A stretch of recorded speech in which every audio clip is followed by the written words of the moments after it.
warahmatullahi wabarakatuh. Alhamdulillahirabbil alamin. Wassalatu wassalamu ala asyrofil anbiya'i wal mursalin wa ala alihi wa ashabihi ajmain, amma ba'du. Yang terhormat Dekan Fakultas Kesehatan Masyarakat Universitas Islam Kalimantan Muhammad Arsyad Al-Banjari Banjarmasin, Ibu Melia Farika Indah SKM MSc, Wakil Dekan 1, 2, dan 3,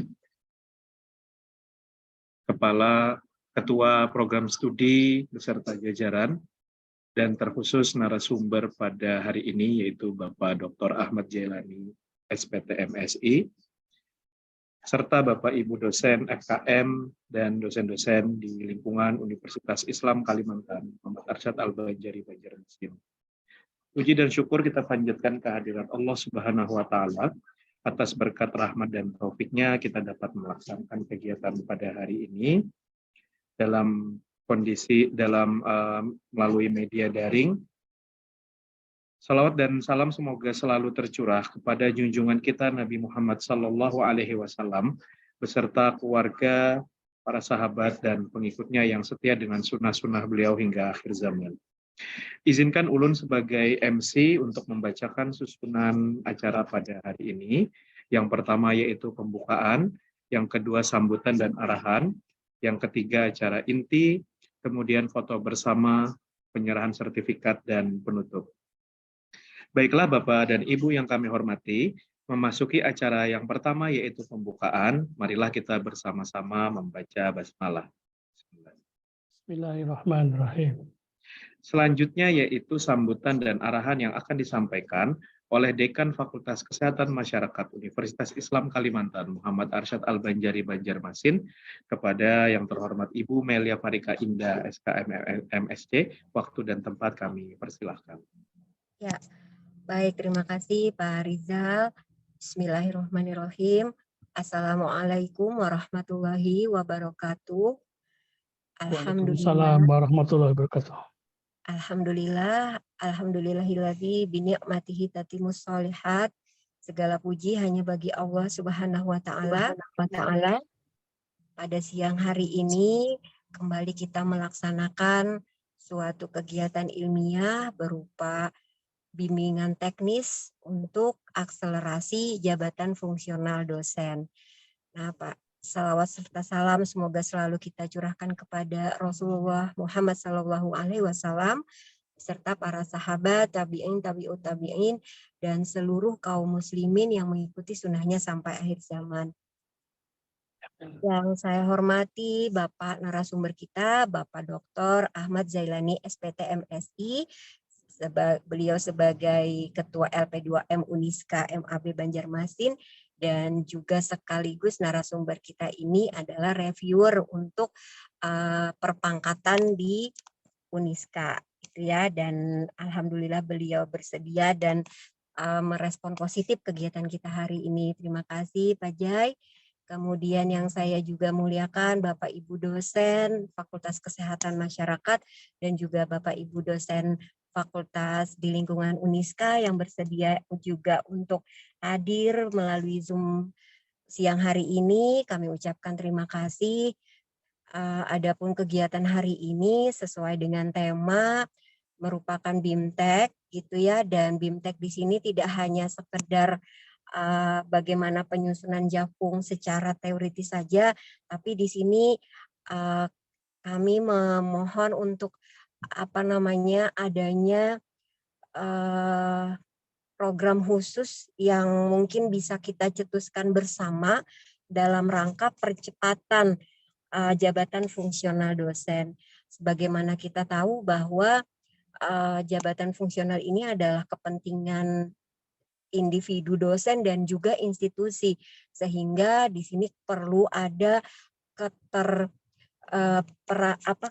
keterlibatan kedua pihak. Saya rasa tidak hanya dosen saja atau institusi saja untuk agar dapat meningkatkan jabatan fungsional dosen, karena ini terkait dengan kelembagaan juga. Dan saya juga pada kesempatan ini ingin sampaikan apresiasi kepada kawan-kawan dosen yang sangat semangat dalam menyusun japung, Pak Jai. Alhamdulillah, Ya. kalau dulu agak susah sekali untuk kita mengajukan pangkat, sekarang dengan kondisi sekarang teman-teman malah sangat melesat untuk pengusulan pangkatnya gitu ya. Sudah ada beberapa yang akan mengusul ke lektor 300, terkendala mungkin yang lektor kepalanya. Nah, sebenarnya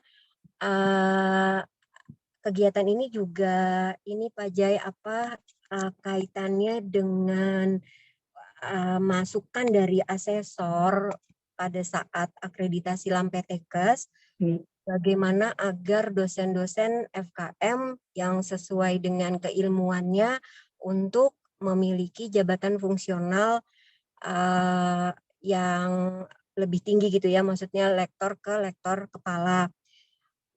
Seperti kita tahu bahwa beberapa persyaratan untuk lektor kepala juga tidak mudah, sehingga masukan dari asesor kita melakukan upaya program gimana gitu agar ada percepatan jabatan fungsional ini gitu.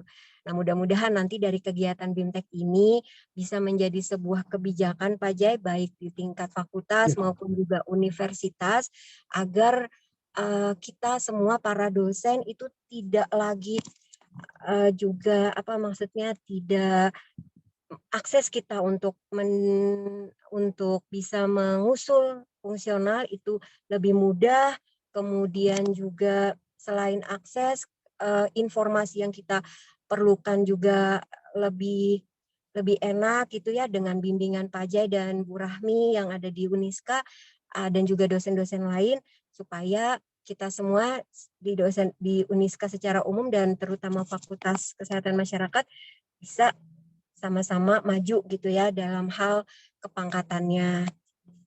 Mungkin itu saja sebagai pengantar dari saya, sambil saya menyimak di jalan menuju ke rumah. Kami sangat mengucapkan terima kasih sekali kepada Pak Jai atas kesediaannya sebagai narasumber dan juga bimbingannya nanti kepada kami dan juga teman-teman dosen yang sudah bergabung. Mohon maaf jika ada kekurangan. Terima kasih. Kita dengan mengucapkan basmalah, bismillahirrahmanirrahim, bimbingan teknis, akselerasi jabatan fungsional dosen, saya buka. Assalamualaikum warahmatullahi wabarakatuh. Waalaikumsalam warahmatullahi wabarakatuh. Terima kasih banyak Bu Mei. Memasuki acara ketiga, yaitu acara inti. Dalam acara ini akan dipandu oleh Bapak Edi Rahman, SKP KMKes. Kepada Bapak Edi Rahman, waktu dan tempat kami persilahkan. Ya, terima kasih Bapak Ahmad Rizal, SKM MKes. Bismillahirrahmanirrahim. Assalamualaikum warahmatullahi wabarakatuh. Segala puji bagi Allah Subhanahu wa Ta'ala atas karunia dan rahmatnya. Kita bersyukur kepada Allah Subhanahu wa Ta'ala karena bisa berkumpul walaupun melalui online Zoom di acara bimbingan teknis akselerasi jabatan fungsional dosen. Salawat serta salam marilah kita sampaikan kepada Rasulullah Muhammad SAW beserta para sahabat, tabi'in, tabi'ut, dan tabi'un, dan seluruh kaum muslimin yang mengikuti sunnahnya sampai akhir zaman. Pertama-tama ulun ucapkan terima kasih kepada Ibu Dekan FKM Uniska, Ibu Melia Parika Indah, dan pejabat struktural FKM Uniska, Bapak Ibu dosen FKM Uniska yang sudah berhadir, dan dosen di lingkungan Uniska, dan ulun ucapkan terima kasih juga kehadirannya pada narasumber Bapak Dr. Ahmad Jailani SPT MSI yang sudah bersedia berhadir. Terima kasih Pak. Sebelum kita memulai materi, mungkin saya akan menyampaikan sebentar bibliografi atau dari narasumber kita.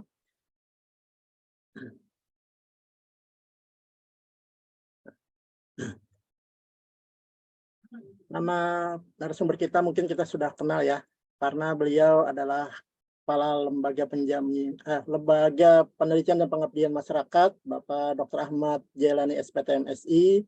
Beliau tempat tanggal lahir dari Sukabumi 7 Januari 1967. Alamat beliau di Komplek Purnama Asri, Lokabat Selatan, Kota Banjarbaru. Terus jabatan fungsional beliau lektor kepala 550, pangkat atau golongan sebagai pembina tingkat 1 4B. Riwayat jabatan beliau dekan Fakultas Pertanian dari tahun 2009 sampai 2017 dan Ketua LP2M Uniska tahun 2017 sampai sekarang. Pendidikan beliau dari sarjana itu lulusan dari Universitas Padjadjaran Bandung, terus magisternya di IPB, doktoral juga dari IPB. Diklat beliau itu sebagai asesor BKD nasional dari tahun 2017 sampai sekarang, juga sebagai reviewer penelitian nasional dari tahun 2018 sampai sekarang.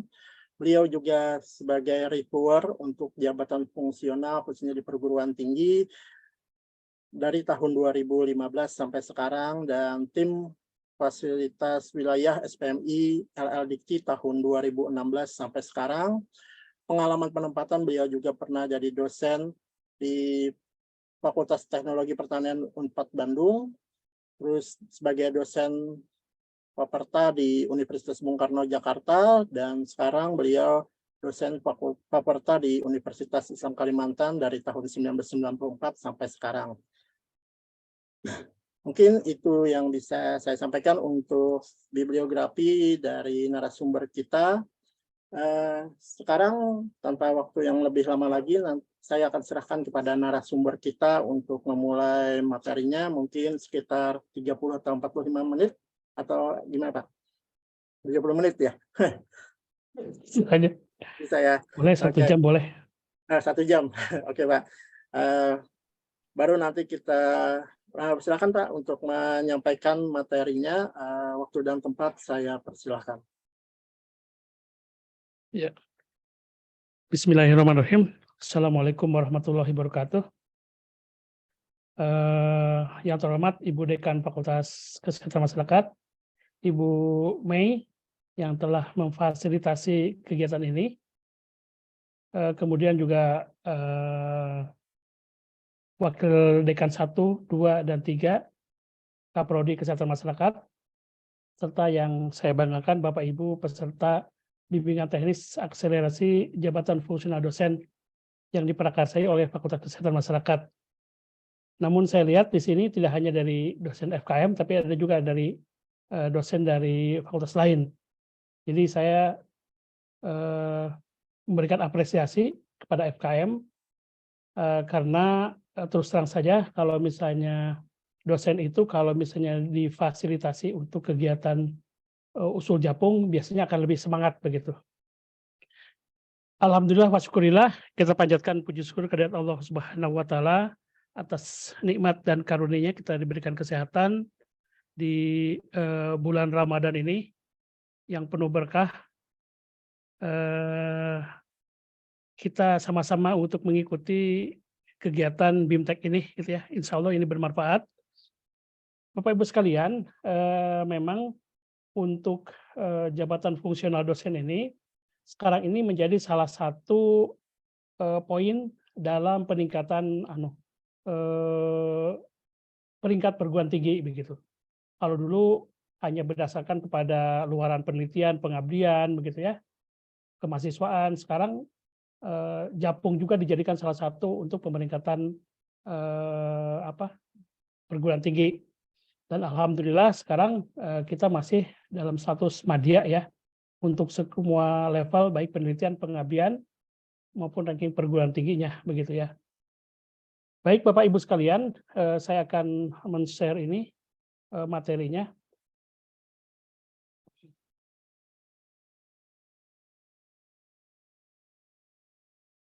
Terlihat ya Bapak Ibu.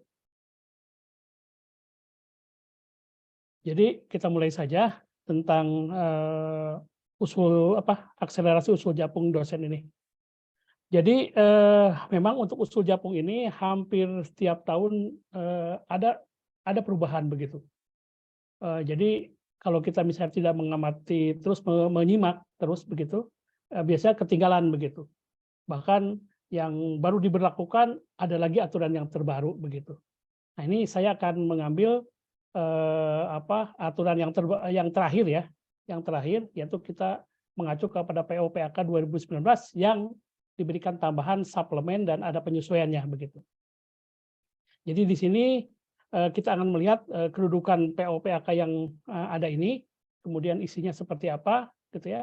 Kemudian bagaimana kita akan mengusulkan. Nah ini sebetulnya ada yang ditambahkan untuk yang ke lektor kepala dan profesor. Namun saya di sini tidak akan terlalu banyak untuk membahas tentang usul rektor kepala dan profesor karena umumnya mungkin di FKM masih belum banyak yang ke rektor kepala maupun ke profesor begitu. Jadi saya akan lebih mengintensifkan waktunya untuk yang ke asisten ahli dan lektor begitu. Oke, jadi untuk Japung yang sekarang PO-PAK 2019 ini, kenapa ada penambahan begitu ya? Karena memang dalam perjalanannya itu ada beberapa kegiatan yang belum terakomodir dalam PO-PAK 2019. Makanya ada suplemennya gitu ya, artinya ada tambahan tapi tidak berubah secara keseluruhan begitu. Tentang apa? Yaitu tentang kegiatan Kampus Merdeka Belajar begitu ya. Jadi ada beberapa kegiatan 8 kegiatan pembelajaran di luar kampus, ada seperti mengajar di sekolah SMA, kemudian ada magang atau praktik di industri, kemudian ada juga proyek di desa, pertukaran pelajar, penelitian dan riset gitu ya, wirausaha, studi proyek dan sebagainya. Itu ada 8 poin yang nanti akan dimasukkan ke dalam KUM-nya untuk yang PO-PAK yang 2019 ini begitu ya. Kemudian di samping itu juga kalau dulu tidak ada pemisahan antara akademik dan vokasi begitu ya. Sekarang ada jalur-jalur khusus di mana vokasi bisa masuk ke dalam PO-PAK tahun 2019 begitu ya. Kemudian di samping itu juga ada proporsional di Tridharma perguruan tinggi ini sehingga dosen tidak hanya terfokus pada salah satu jenis dharma saja gitu ya, tapi ada proporsi-proporsinya yang harus dipenuhi oleh dosen begitu ya.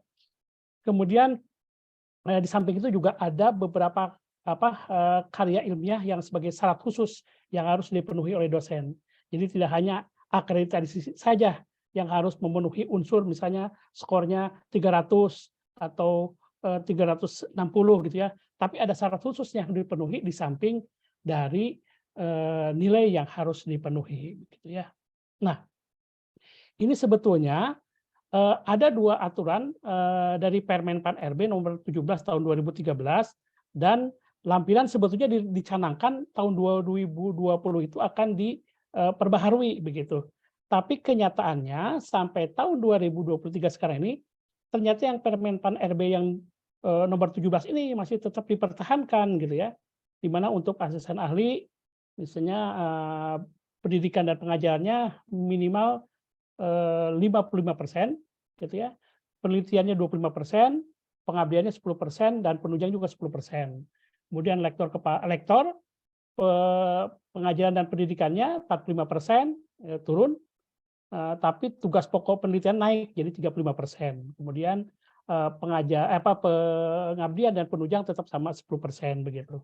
Nah, kelihatannya akan direncanakan memang pada tahun 2020 ini yang penelitiannya minimal harus 30%. Jadi agak untuk beberapa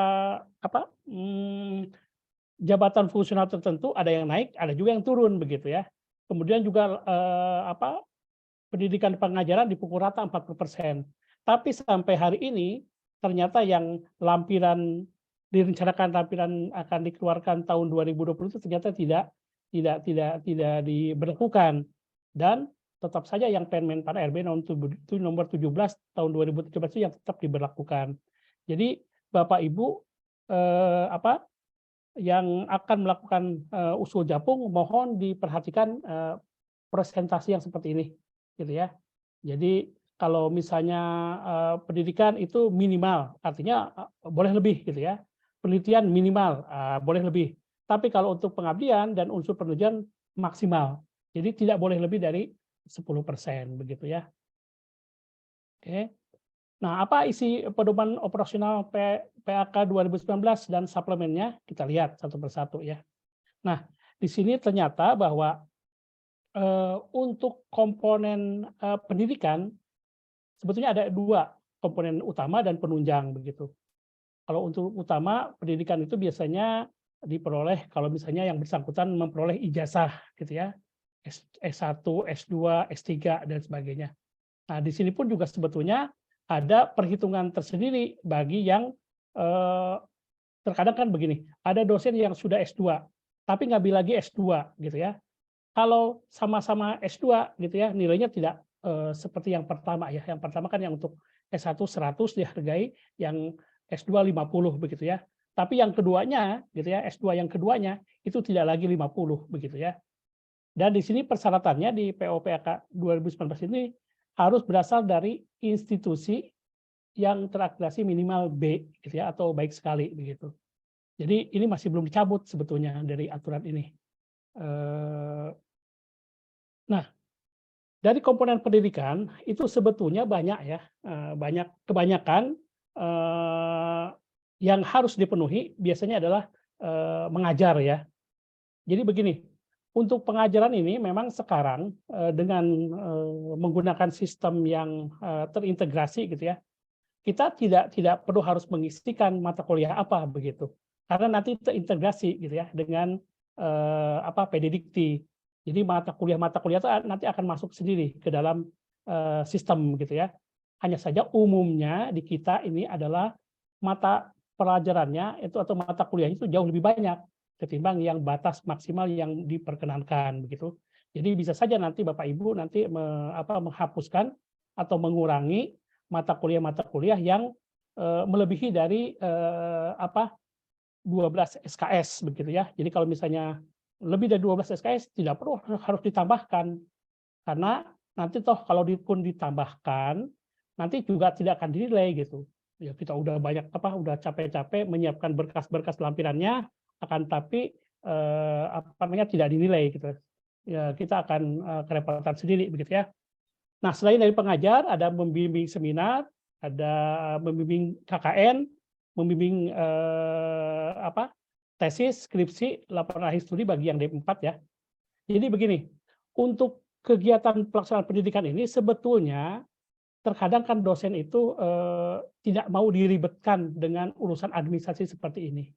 Jadi mungkin nanti ke depannya prodi ataupun fakultas itu mungkin akan direncanakanlah membuat suatu sistem di mana setiap SK-SK pengajaran, seminar, KKN gitu ya, itu nanti masuk ke dalam filenya dosen yang bersangkutan. Sehingga dosen tidak lagi cari-cari, oh kalau misalnya saya tidak dapat fisiknya, nah itu tidak diusulkan begitu. Tapi nanti ke depannya bisa saja nanti sistem itu nanti mungkin ada bagian khusus di fakultas yang nanti akan memilah nih. Misalnya punya Pak Zaki, ini filenya tinggal dimasukkan aja ke foldernya Pak Zaki gitu. Jadi di dalam folder Pak Zaki itu ada misalnya SK mengajar, SK membimbing seminar, tidak akan hilang begitu. Karena sekarang yang diminta adalah filenya, bukan fisiknya gitu ya.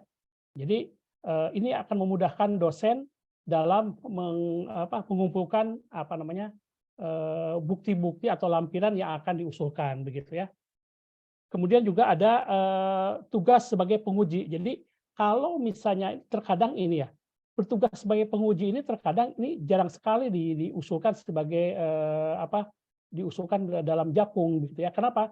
Karena terkadang berkasnya itu yang kita tidak miliki gitu ya. Nah, biasanya kalau sebagai penguji itu kan paling mudah itu adalah berita acara ujian, kemudian surat undangan. Nah, surat undangan itu terkadang kita itu kadang-kadang disepelekan gitu ya. Surat undangan udah dibuang kemana saja gitu. Padahal kalau yang rajin bisa diarsipkan ke masing-masing file dosen yang bersangkutan begitu. Jadi terkadang kan dosen mungkin sibuk dengan tridharmanya, tapi mungkin ada staf yang bisa membantu sehingga setiap kali surat undangan itu di-scan, dimasukkan ke dalam folder dosen masing-masing begitu. Jadi itu akan memudahkan bagi dosen dan tidak ada alasan lagi dosen, wah saya tidak mengusulkan Japung karena nggak tahu berkasnya ada di mana. Tapi dengan pengaturan file-file itu akan memudahkan dosen untuk mengumpulkan arsipnya begitu ya. Kemudian kegiatan membina kegiatan mahasiswa gitu ya, mengembangkan program kuliah gitu. mengembangkan bahan ajar, menyampaikan orasi ilmiah, ini cukup banyak begitu. Yang terkadang dari pelaksanaan pendidikan itu tidak semuanya diusulkan sebagai pendidikan begitu. Misalnya kalau yang agak susah, misalnya lah melaksanakan kegiatan data sharing, mungkin jarang lah ya. Biasanya itu jarang diusulkan. Kemudian pengembangan diri untuk meningkatkan kompetensi, padahal misalnya banyak, misalnya dengan adanya pelatihan AA, pekerti, itu sebetulnya adalah dalam rangka untuk pengembangan diri, gitu ya, untuk meningkatkan kompetensi yang bersangkutan, begitu.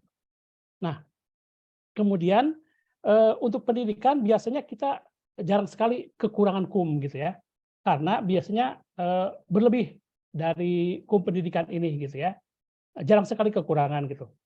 Nah, yang sangat krusial untuk di pengusulan Japung itu adalah pelaksanaan penelitian begitu ya.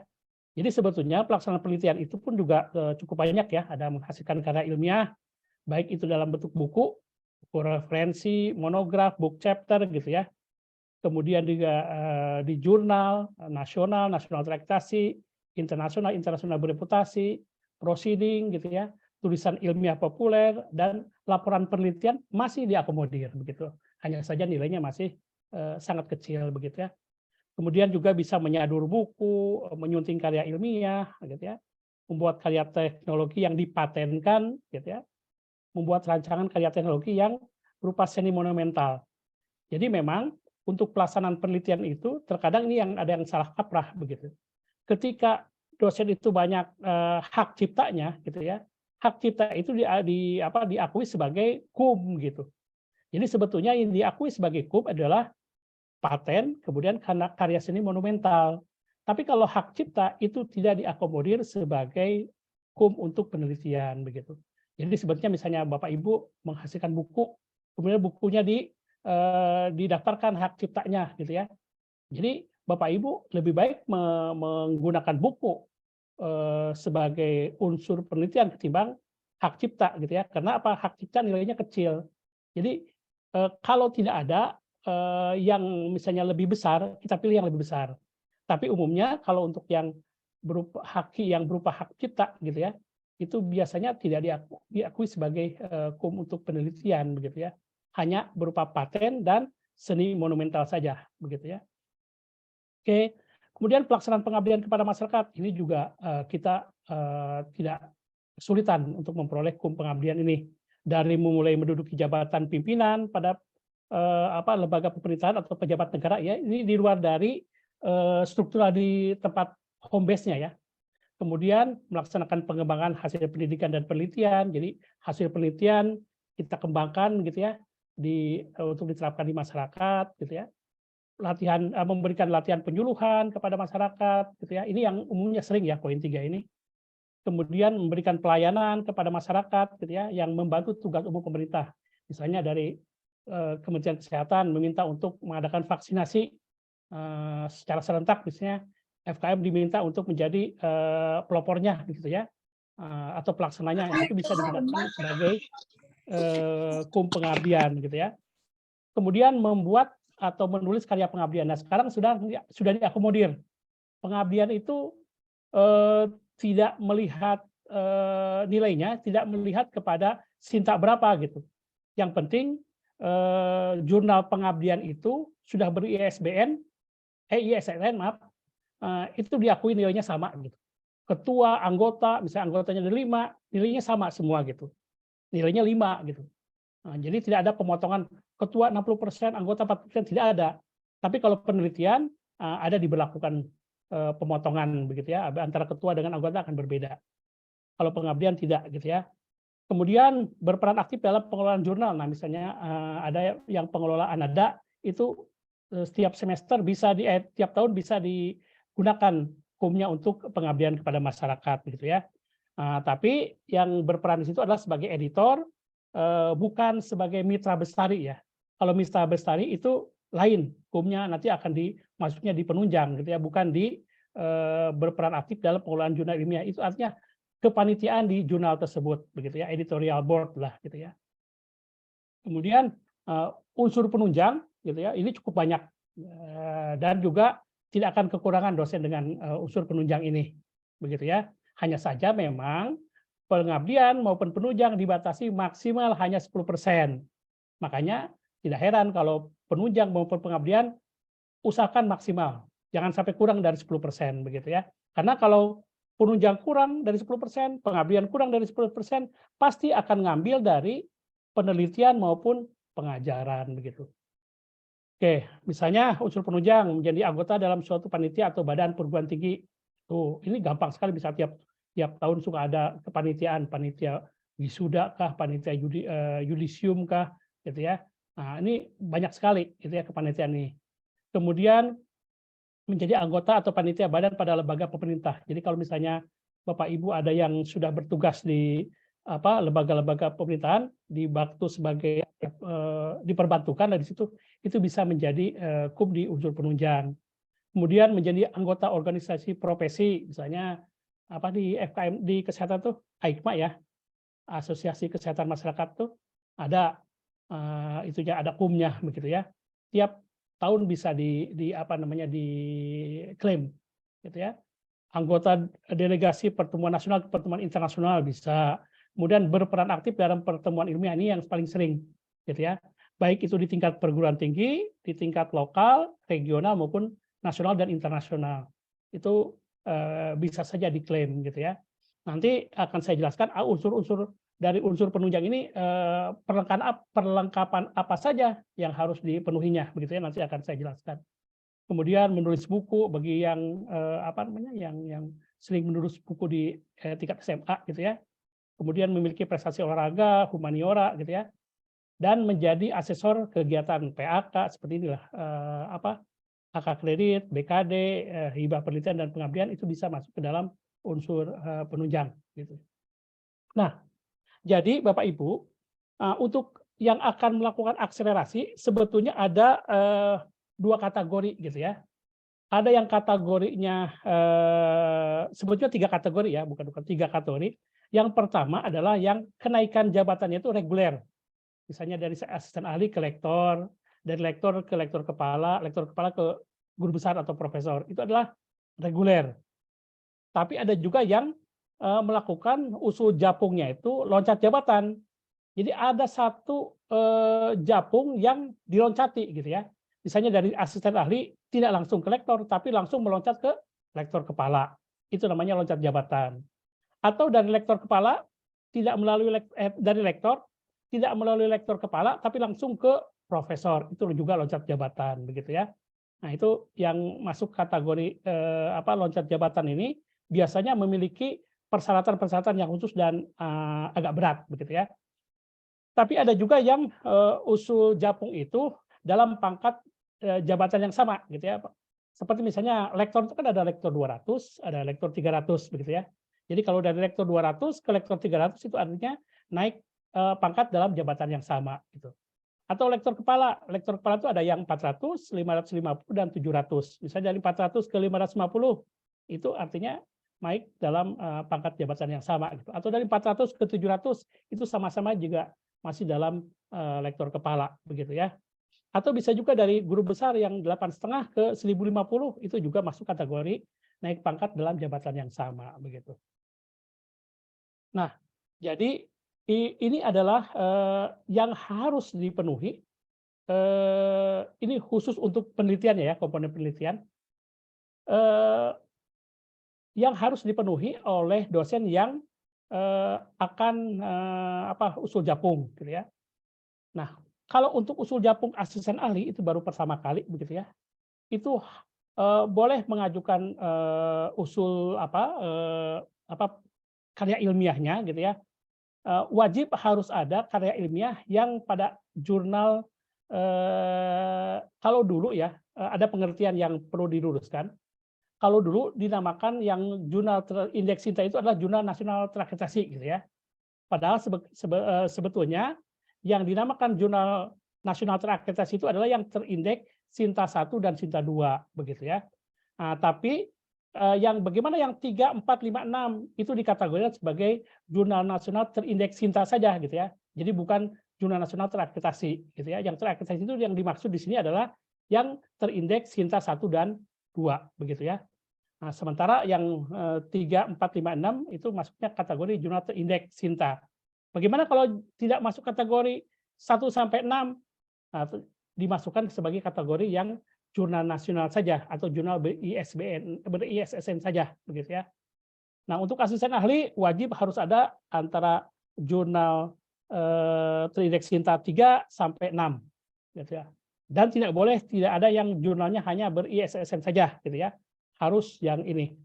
Tapi kalau yang misalnya saya tidak ada Sinta 3 sampai 6, tapi ada Sinta 1 dan Sinta 2, boleh gitu ya.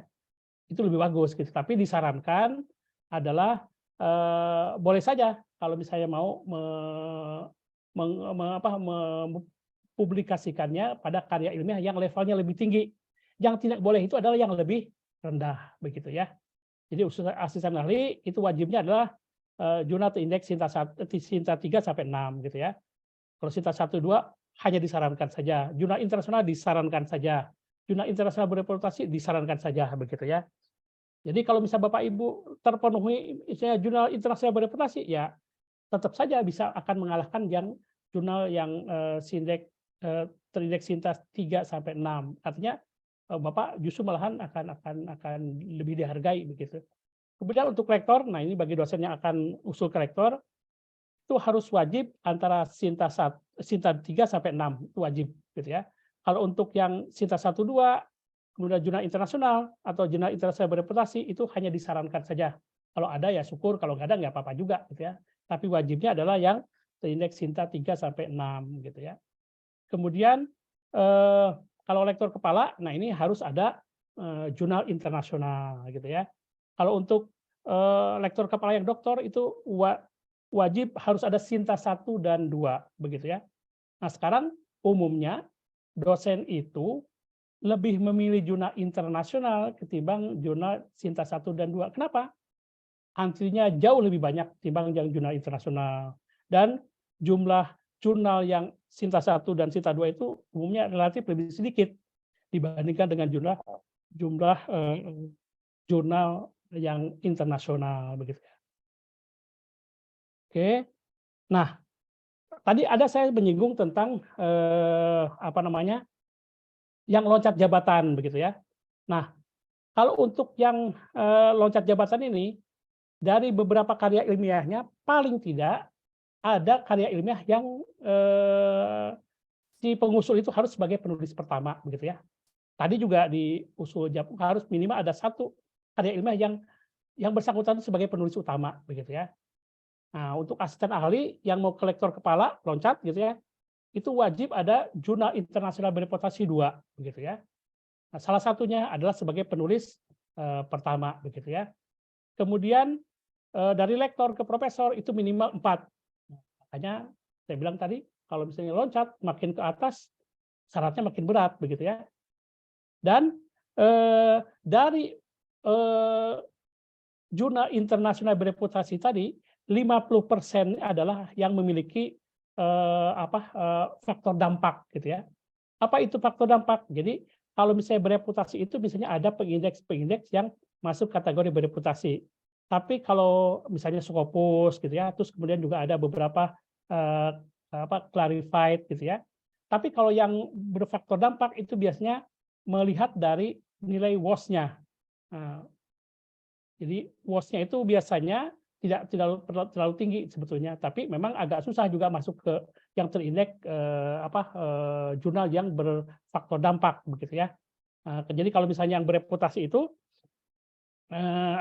yang berfaktor dampak, kalau misalnya untuk yang bagian sosial bagian art dan humanities itu Scopusnya SJR-nya. Jadi Bapak Ibu nanti kalau misalnya memasukkan ke jurnal internasional itu yang dilihat sekarang tidak lagi Q1, Q2, Q3, tapi SJR-nya gitu ya. SJR itu singkatan dari Simago Journal Ranking. Dia berapa sih nilainya gitu. Yang disyaratkan untuk kalau yang ini yang loncat jabatan ya, untuk yang bidang sains itu 0,5, kemudian untuk bidang sosial 0,4, untuk bidang seni gitu ya dan humanitaria itu 0,25 begitu ya. Kalau untuk Scopusnya, tapi kalau lihat WOS-nya itu biasanya lebih tinggi dari nilai Scopusnya begitu ya. Nah, oke. Kemudian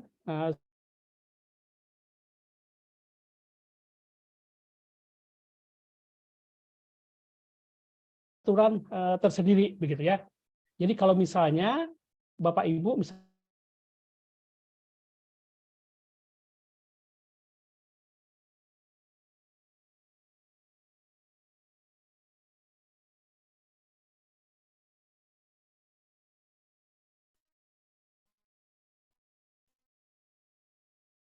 diklaim sebagai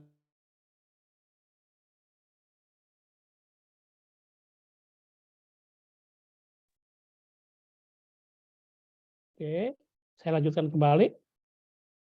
Saya ya. Oke.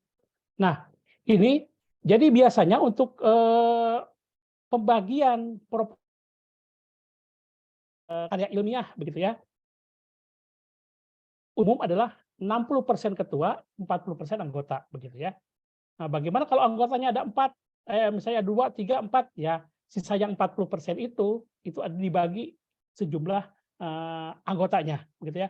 Tetap kalau ketua memperoleh 60% gitu ya. Tapi terkadang ada juga jurnal yang dia sebagai ketua, sebagai penulis pertama, tapi yang menjadi koresponden ke jurnal itu adalah orang lain, bukan orang yang penulis pertama tadi gitu ya. Nah, biasanya kalau jumlah anggotanya hanya 2 gitu ya, penulis utama dan penulis koresponden, maka nilainya dibagi sama 50%, 50% gitu. Kalau 2 anggotanya begitu. Tapi kalau misalnya anggotanya ada 3, ada 4, tapi korespondennya juga bukan yang penulis pertama begitu ya, maka pembagiannya adalah 40% dari penulis pertama, 40% dari penulis koresponden. Nah, berarti sisanya ada 20% nih. Nah, 20% itu adalah dibagi kepada penulis-penulis anggota lainnya begitu ya. Selain daripada penulis pertama dan penulis koresponden begitu. Nah, jadi biasanya proporsional ini tidak akan membingungkan. Kenapa? Karena di sistem yang ada sekarang, Bapak Ibu hanya menyebutkan Bapak itu sebagai ketua kah, sebagai anggota kah, ya. Kemudian anggotanya berapa, ya. Nah, sistem itu nanti akan menghitungkan. Jadi Bapak Ibu tidak perlu salah dalam perhitungan, asalkan betul menyebutkan bahwa saya sebagai anggota, ya.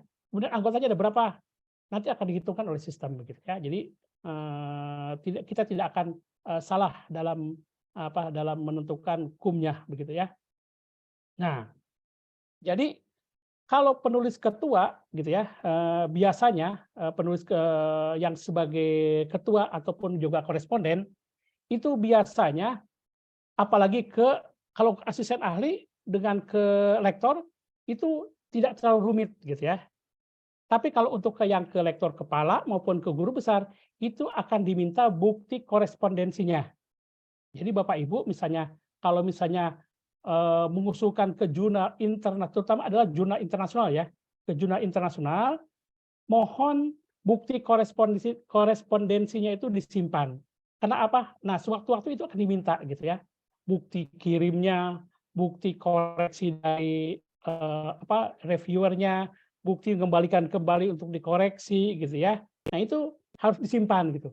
Nanti pada saat akan mengusulkan ke lektor kepala maupun ke guru besar itu akan diminta kalau penulis yang bersangkutan sebagai penulis koresponden gitu ya, sebagai penulis koresponden. Toh kan nilainya juga sama dengan penulis pertama ya. Jadi wajar saja diminta persyaratan yang lebih banyak begitu ya. Kemudian, nah untuk kelebihan angka kredit gitu ya, kelebihan angka kredit di aturan yang lama, gitu ya, 2014-2015 itu masih diakomodir dan sekarang juga diakomodir. Hanya bedanya untuk yang 2014 itu maksimal 80% dari unsur penelitian itu bisa digunakan untuk usul jampung berikutnya, gitu ya. Tapi sekarang yang POPK 2019 hanya diakui sampai 40% saja, gitu ya. 40% saja. Tapi 40% itu tidak langsung ditambahkan ke dalam misalnya pada saat usul Japung, gitu ya. Tapi harus terpenuhi dulu unsur penelitiannya. Saya bilang tadi ada yang 35%, 45%, begitu ya. Itu dulu dipenuhi, baru nanti kalau setelah dikoreksi ada kekurangan-kekurangan, nah yang 40% itu nanti akan ditambahkan, gitu ya. Anggap aja nggak ada dulu lah, gitu ya. Kita harus mengusulkan dalam usul Japung yang sesuai sesuai prasyarat ya, misalnya berapa persen, 35%, 45%, gitu ya. Nah, kemudian baru akan ditambahkan ini kalau ada kekurangan, begitu ya. Nah, jadi Bapak Ibu nanti bisa mengira-ngira, gitu ya. Kalau saya akan usul Japung dari lektor 200 ke lektor 300, berarti kan selisihnya 100 nih, ya kan? Nah, penelitiannya itu, misalnya penelitiannya dipatok 45% untuk lektor misalnya. 35%, 35% berarti 35% dari selisih dari lektor 200 ke lektor 300, gitu ya. 100 saja kan, 100 dari 35% kan 100 adalah 35. Tapi jangan pas 35 Bapak Ibu usulkan, harus dilebihkan, gitu ya. Karena bisa jadi nanti reviewnya akan mengurangi dari yang Bapak usulkan tadi, begitu ya. Bisa jadi nanti kurang. Dan Bapak nanti akan diminta lagi, begitu. Jadi penuhi dulu prasyarat minimal untuk masing-masing subunsur, gitu ya. Pendidikan, penelitian, terutama penelitian ya, harus terpenuhi dulu, gitu ya, ininya. Dan harus berlebih, begitu. Oke, nah ini tadi saya sudah mengutarakan, ini ada beberapa persyaratnya. Biasanya kalau untuk pendidikan, saya utarakan tadi jarang kurang, biasanya berlebih, gitu ya. Asisten ahli kan 55%, ya, lektor yang magister pendidikannya 25%.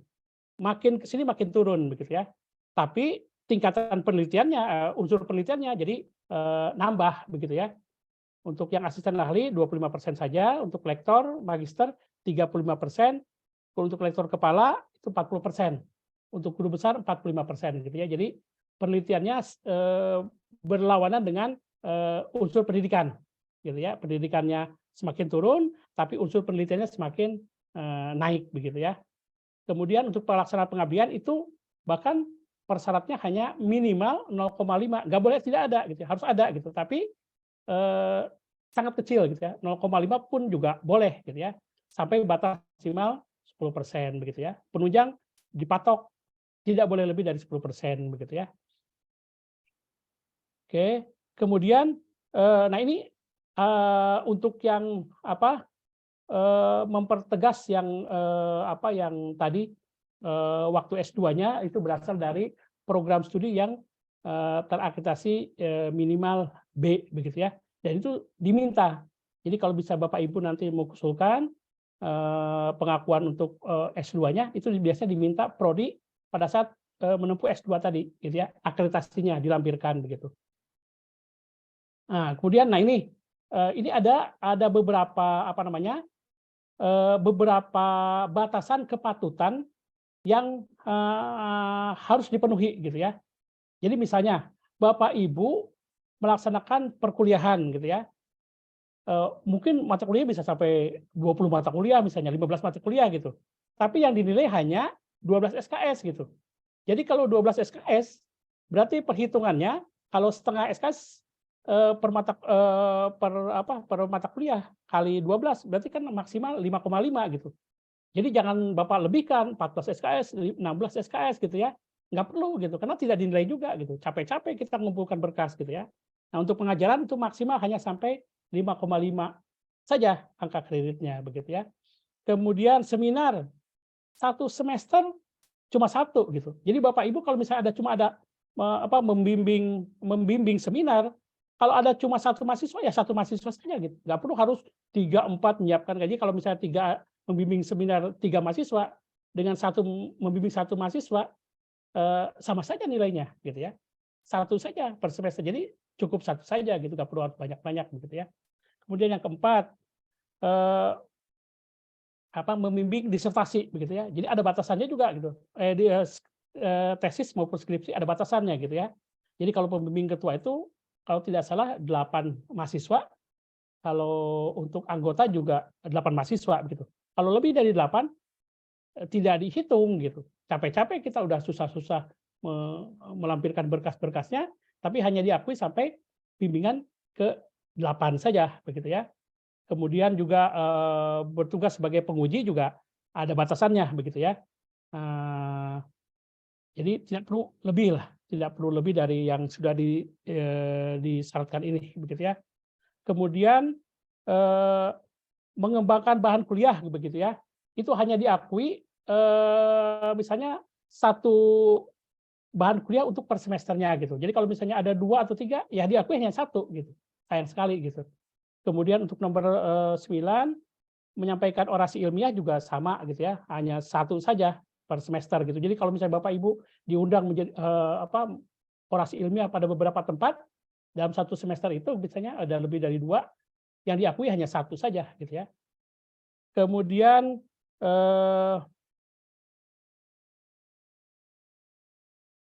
jadi kalau batasan-batasan kepatutan ini itu sebetulnya sudah ada gitu ya, dipatutkan di sini. Jadi biasanya Bapak Ibu harus harus melihat batas kepatutan ini supaya nanti tidak perlu harus capek-capek lah gitu ya menyiapkan bahan berkas, tapi tidak dinilai juga begitu ya.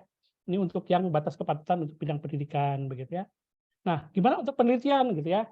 Jadi untuk penelitian ini juga ada batas kepatutannya. Misalnya Bapak Ibu menghasilkan buku ya, buku referen, monograf atau book chapter itu 1 tahun 1 buku saja gitu. Jadi kalau diusulkan 2 begitu ya, jadi hanya delay 1 begitu. Jadi istilahnya kita strateginya kayak tiap buku beda tahun terbitan aja gitu ya, supaya bisa diakui secara penuh begitu ya.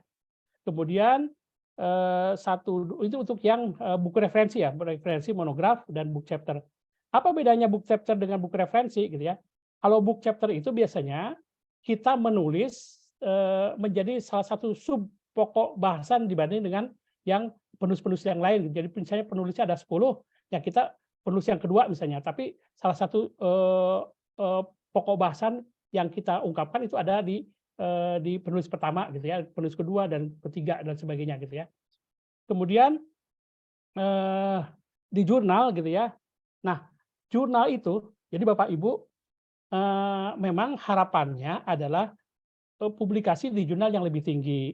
Kalau Bapak Ibu banyak di kelompok jurnal nasional gitu ya, baik itu jurnal nasional, proceeding nasional, itu hanya dihargai maksimal hanya 25% saja begitu ya. Nah, jadi nggak perlu banyak-banyak di jurnal nasional ya, karena kita dibatasi sampai 25%. Apalagi bagi yang bersangkutan itu adalah sebagai pengelola jurnal itu gitu ya. Itu lebih kecil lagi, hanya 10% begitu. Jadi sebaiknya yang pengelola jurnal Anada itu publikasinya jangan di Anada, tapi di jurnal yang lain gitu ya. Supaya apa? Supaya nilainya tidak dikurangi terlalu banyak begitu ya. Ininya. Kemudian menyadur juga per tahun 1 begitu ya. Mengedit juga 1 per tahun. Nah, untuk paten atau penciptaan itu boleh 2 buah per tahun gitu ya. Kenapa? Karena paten itu untuk prosesnya saja sampai dapat paten itu bisa waktunya bisa 2 sampai 3 tahun gitu. Bahkan ada yang sampai 4 tahun gitu ya. Jadi tidak dibatasi kalau paten, kita boleh sampai 2 buah per tahun pun nggak apa-apa gitu ya. Karena terbitnya kan belum tentu 1 tahun, 2 tahun, 3 tahun gitu ya. Pas giliran dua-duanya misalnya paten kita terbit pada tahun yang sama, itu dua-duanya dihargai begitu ya. Kemudian rancangan karya teknologi juga 2 buah per tahun yang dihargainya. Kemudian, nah ini Bapak Ibu nanti mungkin ini hanya dibaca saja, misalnya saya ingin kalau buku referensi itu hukumnya berapa sih gitu ya. Kalau buku monograf itu berapa sih nilainya gitu ya. Jadi ada perbedaan yang spesifik ya antara buku referen dan buku monograf ya. Masing-masing itu adalah berasal dari hasil penelitian, bukan dari hasil ngarang sendiri gitu, bukan, tapi merupakan hasil penelitian. Makanya formatnya juga untuk buku referensi dan buku monogram itu biasanya ada kesimpulan, ada pembahasannya begitu ya. Karena memang berasal dari penelitian begitu ya. Kemudian karya seni ini biasanya yang bidang seni ya. Jadi asal mulanya itu kenapa kok bidang seni, kenapa kok kami tidak bisa menghasilkan paten begitu ya. Nah, makanya untuk bidang yang yang bidang seni juga diakomodir, disamakan hasil karya seperti paten nilainya gitu ya. Tapi harus pernah dipresentasikan baik tingkat nasional, internasional gitu ya, berdasarkan tingkatannya nilainya ini gitu ya. Jadi tidak ada lagi istilah, oh hanya bidang eksak saja yang bisa menghasilkan paten, kami bidang sosial nggak ada ininya, nggak ada patennya gitu ya. Ada bisa ada naskah akademik ya yang disetarakan dengan paten begitu ya nilainya begitu. Oke, ini jadi Bapak Ibu jangan khawatir ya, tidak hafal dengan angka-angka hukumnya ini gitu ya. Nanti di sistem itu akan mengikuti angka ini gitu ya. Asalkan Bapak Ibu tidak salah mengklik sub unsur apa yang Bapak Ibu akan klaim gitu ya. Nah ini umumnya kalau untuk yang pengabdian itu umumnya adalah nilainya tidak terlalu besar ya ininya. Yang besar sekarang itu yang publikasi ya, publikasi di jurnal berkala pengabdian. Jadi kalau misal Bapak Ibu pengabdian tapi dipublikasikannya di jurnal penelitian tidak akan dihargai gitu ya. Tapi kalau di jurnal pengabdian baik ketua, anggota gitu ya, sama nilainya 5 begitu ya, tidak dikurangi begitu. Jadi kalau bisa Bapak Ibu ingin cepat memenuhi unsur pengabdian, banyak-banyaklah publikasi hasil penelitian itu di jurnal pengabdian, nilainya kan 5 gitu. Kalau yang lain kan ada 3, ada 2, ada 1, ada 0,5 gitu ya. Nah, itu nilainya sangat kecil begitu. Nah, unsur penunjang, jadi unsur penunjang ini nih ada batas kepatutannya begitu ya. Jadi biasanya kalau menjadi anggota suatu badan pada perguruan tinggi itu penilaiannya bukan per semester, tapi per tahun begitu. Jadi kalau misalnya per semester itu tidak dinilai gitu ya. Nah, kemudian juga kepanitiaan tuh kalau kepanitiaan itu per panitiaan gitu ya. Kemudian kalau anggota organisasi profesi itu per periode kepengurusan. Kemudian ada buku-buku yang unsur penunjang yang dinilai berdasarkan tiap kegiatan ya, ada juga begitu. Tapi umumnya dalam kepanitiaan itu biasanya tiap tahun gitu ya, bukan per semester begitu. Oke. Nah, ini biasanya ada juga yang ini tambahan ya, bagi dosen-dosen yang S3 gitu ya, hati-hati ketika misalnya membuat buku gitu ya, bukunya itu jangan sampai persis sama seperti disertasinya begitu. Karena nanti pada saat usul nanti akan disandingkan antara judul disertasi dengan bukunya gitu ya. Ketika ini lebih banyak mirip-miripnya nih, itu biasanya tidak diakui begitu. Jadi sebaiknya harus berbeda dengan disertasi begitu ya. Kemudian nah, jadi kalau misalnya ingin juga diakui itu paling tidak harus berbeda sekitar 50% gitu. Jadi kalau misalnya ada nanti diuji Turnitin-nya gitu ya. Kalau kesamaannya tuh misalnya sampai 50% gitu ya atau lebih dari 50% itu bisa tidak diakui gitu ya. Jadi paling tidak merupakan pengembangan dari disertasi, paling tidak minimal 50% dari disertasinya gitu ya. Pengembangannya bukan persis sama seperti disertasi gitu ya. Tapi tidak bisa dijadikan sebagai syarat khusus ya kalau itu dipublikasikan sebagai jurnal internasional bereputasi begitu ya. Dari disertasi itu kalau tidak bisa menunjukkan itu 50% itu berbeda dari disertasinya, itu tidak bisa digunakan sebagai syarat khusus untuk yang guru besar begitu. Oke, kemudian Saya lewatkan. Nah, jadi untuk proses pengusulan ini memang untuk LLDikti 11 itu menggunakan sinkron 2 ya. Jadi Bapak Ibu nanti bagi yang usul pertama mohon dipelajari dulu sinkron 2-nya. Nanti saya akan masuk ke sana gitu ya. Waktunya kalau dikira cukup nanti akan masuk ke sana gitu ya. Oke, ini saya untuk profesor tidak diinikan begitu ya. Karena lebih banyak yang mengikuti ini adalah yang usul ke asisten ahli, lektor maupun lektor kepala begitu ya. Oke. Nah, sekarang Bapak Ibu ketika akan mengusulkan japung gitu ya. Nah, dari LLD itu sekarang minta formulir kebutuhan dan formasi japung dosen. Jadi nanti dari fakultas itu nanti mungkin dekan, pimpinan dekan itu memetakan dosen-dosen misalnya di Fakultas Kesehatan Masyarakat itu jumlahnya berapa gitu ya. Kemudian kelompok keilmuannya apa nih? Kelompok keilmuannya kan program studinya kesehatan masyarakat. Jadi kelompok keilmuan kesehatan masyarakat gitu ya. Yang lektor kepala berapa, yang profesor berapa, gitu ya. Yang asisten ahli sama lektor itu tidak dihitungkan di sini. Tapi jumlah dosennya ada perhitungan di sini, gitu ya. Kemudian untuk pengembangan nanti bidang-bidang apa saja kesehatan masyarakat itu, misalnya kesehatan lingkungan, ya kan. Kemudian gizi masyarakat, misalnya lah ininya. Itu formasinya kebutuhannya berapa gitu. Dengan yang formasi sekarang ada itu berapa? Gitu ya. Jadi ini adalah data real kebutuhan formasi untuk dosen bidang keilmuan di kesehatan masyarakat. Dan yang tanda tangan itu adalah pimpinan perguruan tinggi. Jadi rektornya. Tapi data ini adalah hasil pemetaan dari pimpinan fakultas, gitu ya. Jangan sampai ada dosen yang ada dosen yang bidang keilmuannya numpuk di salah satu bidang, misalnya gizi masyarakat, gitu ya.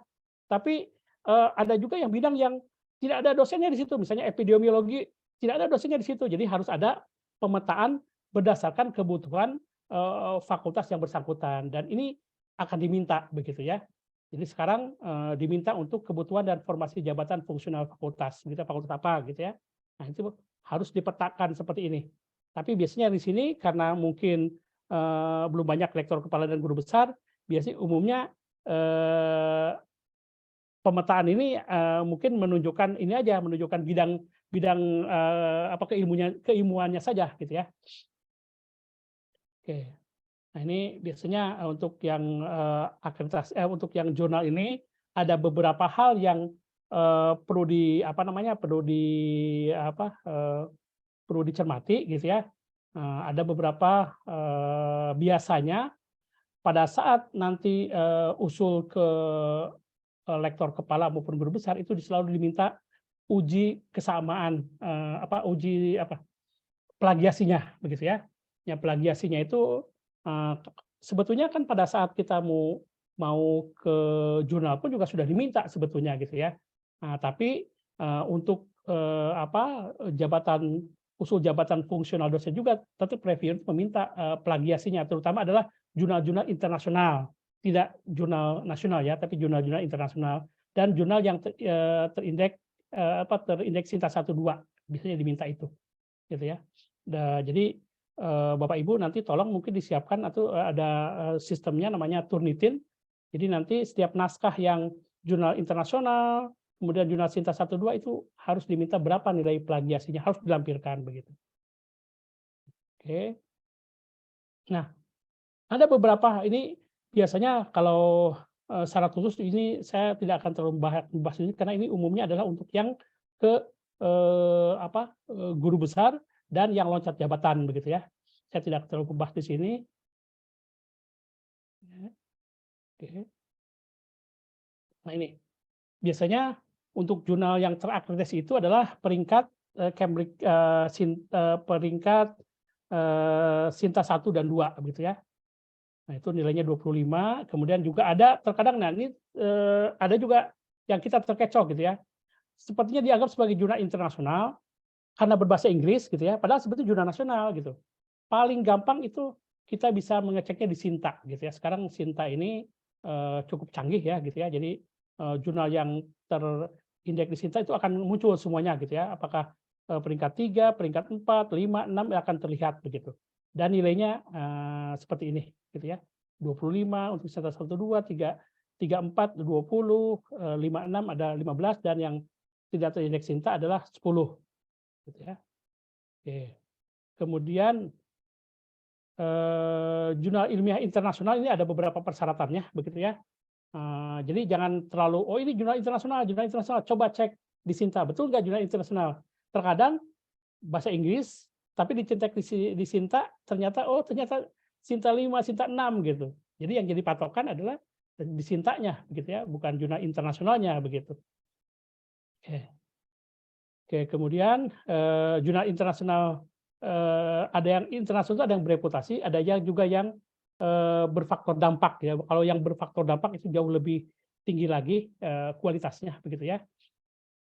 Oke. Jadi kalau misalnya Bapak Ibu mau masukkan ke jurnal internasional, itu biasanya lihat dulu SJR-nya begitu ya. Jadi kalau misalnya SJR-nya kurang dari 0,1 ya itu masuk jurnal internasional biasa saja gitu ya. Tapi kalau jurnal internasional bereputasi gitu ya, kalau SJR-nya di atas 0,1 ataupun WOS-nya di atas 0,05 itu baru dikatakan jurnal internasional bereputasi begitu ya.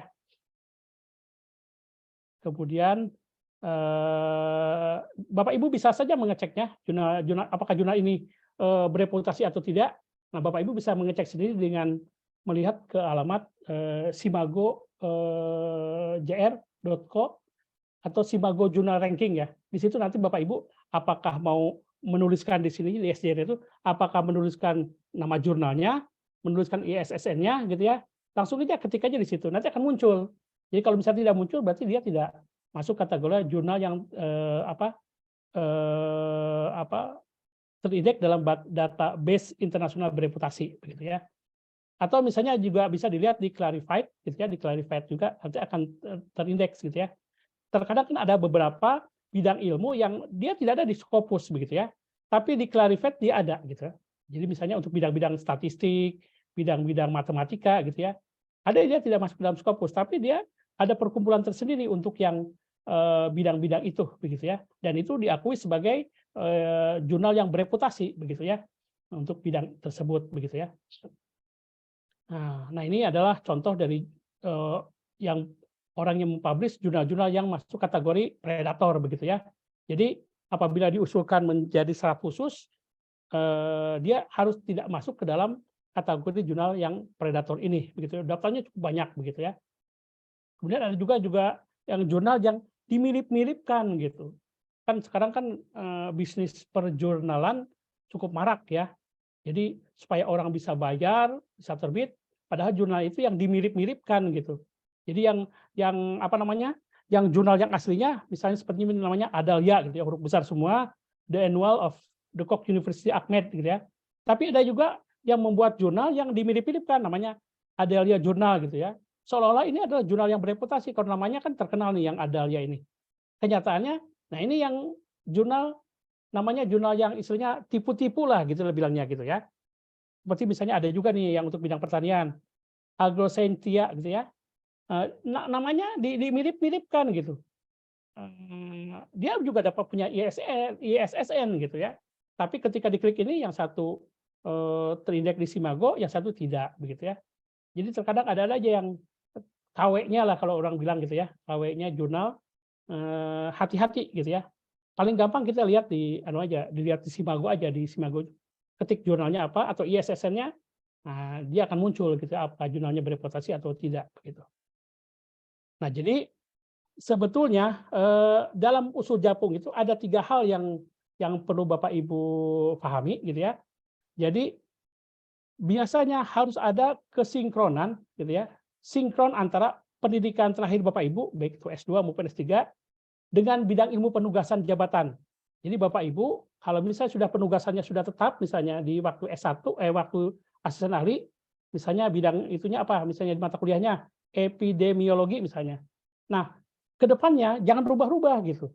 Karena kalau berubah-ubah nanti juga bidang ilmu nanti akan berubah lagi. Karya ilmiah juga harus mengikuti dengan bidang ilmu gitu ya. Jadi antara karya ilmiah, pendidikan terakhir dengan bidang ilmu penugasan itu harus sejalan gitu. Nanti bingung nanti, mungkin kalau misalnya waktu S1 ini, waktu S2 ini, S3 ini, nanti tidak akan tercapai jabatan yang lebih tinggi profesornya itu. Kenapa? Karena tidak linier gitu ininya gitu ya. Meskipun linier itu ada dipermasalahkan antara pendidikan dengan bidang ilmu penugasan gitu ya. Karena ada misalnya untuk kesehatan masyarakat kan tidak semuanya berbicara tentang gizi, kan ada tentang lingkungannya gitu ya. Asalkan sesuai saja antara bidang ilmu penugasan gitu ya dengan karya-karya ilmiahnya, itu sudah dikatakan linier begitu. Oke. Nah, Bapak Ibu, bentar. Ini yang saya ungkapkan ini, itu adalah PO-PAK terakhir. PO terakhir 2019, meskipun sekarang 2023. Namun PO-PAK ini berlaku hanya sampai Juni 2023. Ya. Kenapa saya tidak mengungkapkan yang Juni 2023? Belum ada panduannya gitu. Tapi ke arah sana ancang-ancangnya sudah ditetapkan dalam aturan gitu ya. Saya akan perlihatkan. Bentar, saya akan perlihatkan.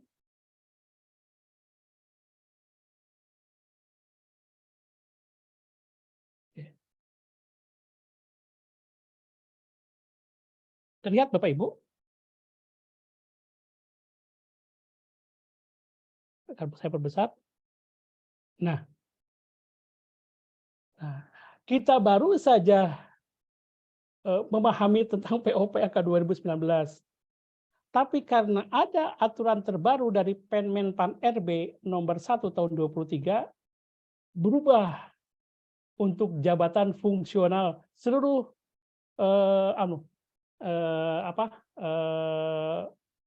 pegawai ASN ini. Sehingga mau tidak mau termasuk kepada jabatan fungsional dosen itu berubah begitu. Saya tidak tahu namanya nanti apa, kalau sekarang kan masih asisten ahli, lektor kepala, dan guru besar, ya kan? Nanti di aturan terbaru yang Permenpan RB ini tetap menjadi 4 tingkatan gitu ya. Tapi namanya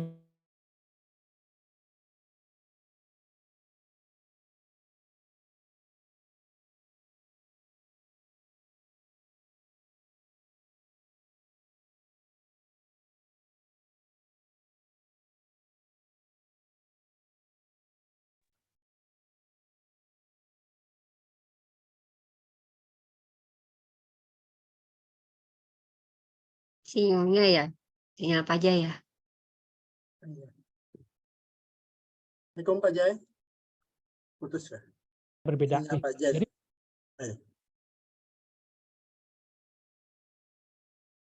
Sini kembali. Mikrofonnya Pak Jai. Mikrofonnya Pak. ya. Jadi bagi dosen yang akan mengusulkan Japung, mohon segera diusulkan sebelum Juni 2023. Karena terhitung Januari 2024 ini akan berubah PO-PAK-nya. Gitu ya. Saya nggak tahu apakah lebih mudah, lebih sulit, atau sama saja gitu ya. Tapi dari tim penyusun PO-PAK, Prof. Joko ini menyebutkan katanya kumnya agak lebih kecil dibandingkan dengan yang ada sekarang gitu ya. Kenapa? Karena Kemdikbud ini mau memadukan antara BKD dengan Japung. Sementara ini kan BKD dengan Japung tuh sama, serupa tapi tak sama begitu. Poin-poinnya sama, unsur-unsurnya sama, akan tapi nilainya kan berbeda. BKD nilainya lebih kecil daripada nilai Japung. Nanti ketika akan dipadukan, nah kita nggak tahu nih apakah BKD yang mengalah ke Japung atau Japung yang mengalah ke BKD, kita belum tahu gitu ya. Tapi paling tidak Bapak Ibu bisa antisipasi lah gitu ya. Jadi Bapak Ibu kalau misalnya ini yang akan mengusul Japung, segera usulkan sebelum Juni 2023 ini. Karena kalau yang Juni ini paling akhir harus sudah selesai itu Desember 2023. Karena kalau lewat dari Desember ada proses konversi gitu ya, ada proses konversi di mana yang usul Japung yang lama itu akan dikonversikan dengan aturan yang terbaru. Saya sendiri belum tahu, gitu ya. Dan kemarin seminggu yang lalu, tim penilai Japung nasional, salah satunya di kita ada Pak Malik, gitu ya, itu diundang untuk penyamaan persepsi aturan yang terbaru. Tapi aturannya belum dikemukakan, begitu ya, sampai nunggu POPAK selesai di Juni 2023 ini, gitu ya. Nah, pada intinya sebetulnya ini hasil penilaian kinerja Japung ini itu ditunggu sampai 30 Juni 2023, gitu ya. Jadi nanti akan diciptakan sistem penilaian PAK itu yang terintegrasi, baik itu PDDQ-nya, dari Sintanya, dari Bima-nya, dari Sister, LRDD, dan SIM dari perguruan tinggi, gitu ya. Nah, jadi mohon kepada Bapak Ibu yang sudah siap nih, atau oke lah, saya mau tidak mau harus mengusulkan sebelum 30 Juni, kejar sekarang waktunya, gitu ya. Karena biasanya aturan yang terbaru biasanya kadang-kadang formatnya berbeda, membuat dosen kadang-kadang malas lagi nih, aturannya berbeda, begitu ya. Ya, jadi landasan hukumnya karena yang terbitnya Permenpar RB ini nomor 1 tahun 2023 tentang jabatan fungsional, ya, termasuk jabatan fungsional dosen, gitu ya.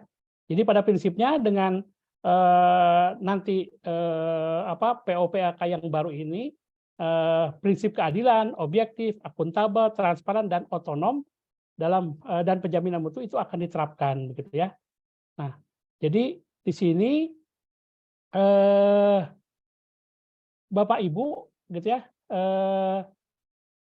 akan memperoleh format terbaru, gitu ya. Biasanya kalau format yang baru itu adalah penyempurnaan dari format yang sebelumnya yang mungkin dianggapnya terlalu menyulitkan, ya. Biasanya makin di sini makin ada satu sistem yang lebih mudah, tapi saya nggak tahu tentang nilai kumnya, ya. Mungkin dari satu sisi ada yang dipermudah, tapi dari segi lain ada yang agak ribet, gitu ya, itunya, gitu ya.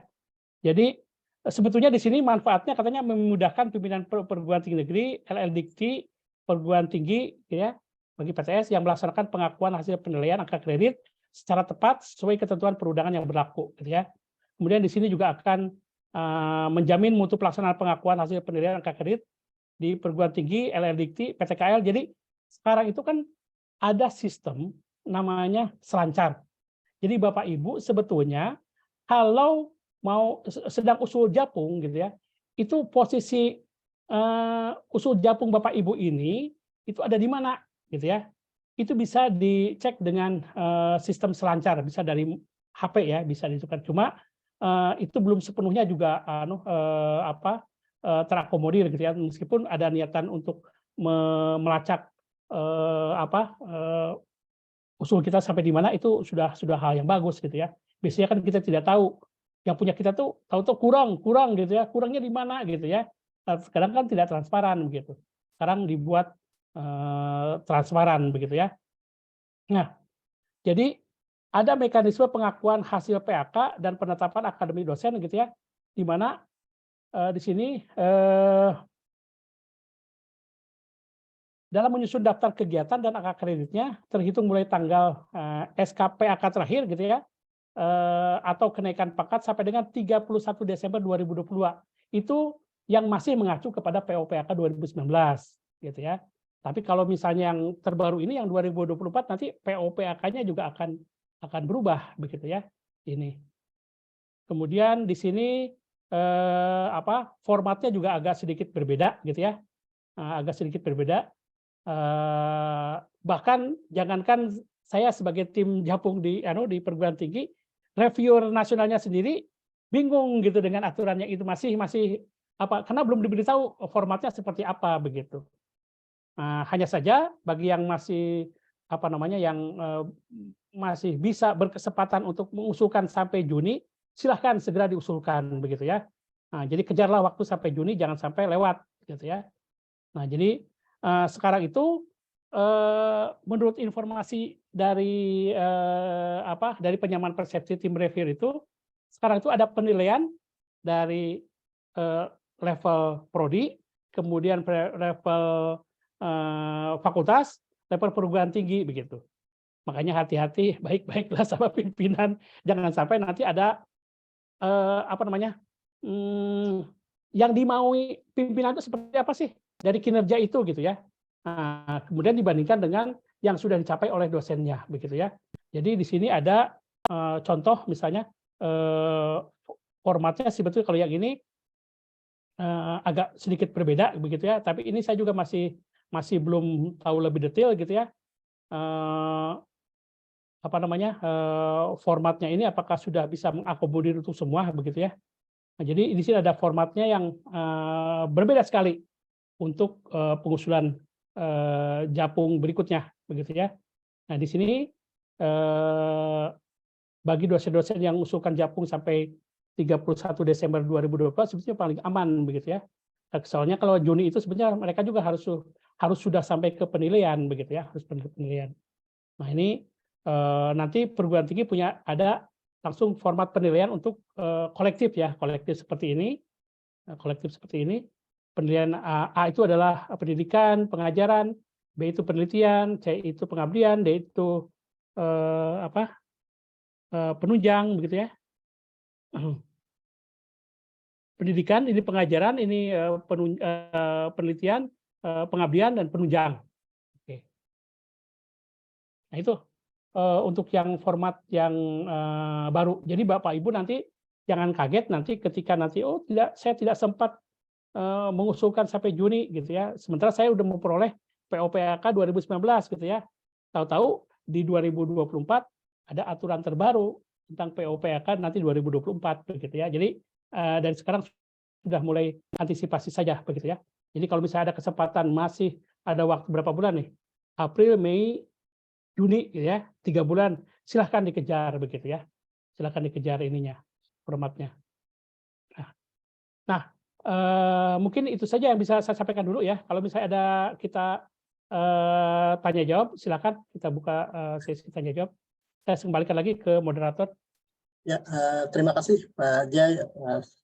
Materinya ada info-info terbaru Pak Jaya. Oke, sekarang kita lanjutkan ke sesi berikutnya. Ini adalah diskusi dan tanya jawab. Yang mau bertanya bisa langsung menghidupkan mikrofonnya. Ya, silakan yang mau bertanya.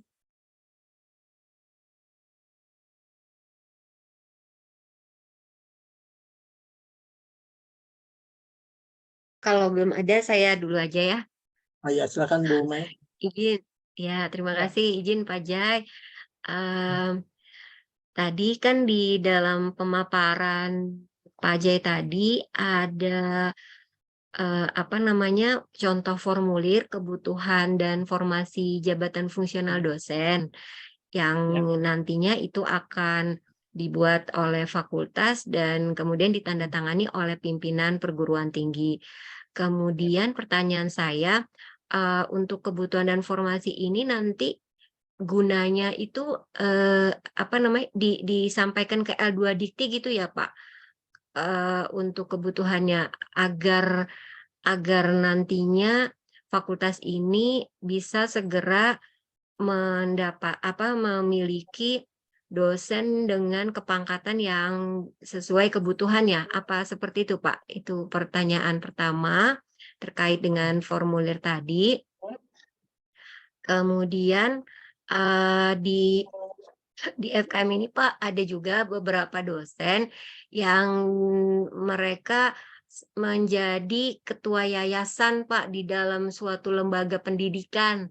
Nah, boleh dijelaskan Pak kalau misalnya untuk KUM atau bobot dari kinerja ketika dosen bertugas sebagai dia berarti berkegiatan di luar kampus gitu ya Pak, sebagai ketua yayasan di sebuah lembaga pendidikan itu ada tidak peluang untuk ininya Pak KUM fungsionalnya gitu. Itu yang kedua Pak. Itu saja mungkin Pak. Nanti mudah-mudahan teman-teman yang lain bisa bertanya juga. Terima kasih. Ya, terima kasih Bu Mei. Bisa langsung dijawab Pak Jai. Oke, saya ingin perlihatkan saya buka dulu di sinkron ya. Saya akan perlihatkan sinkron ini.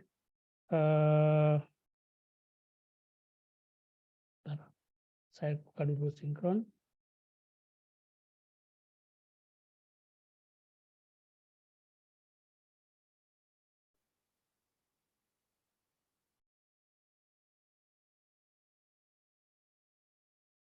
Ini agak lelet ini.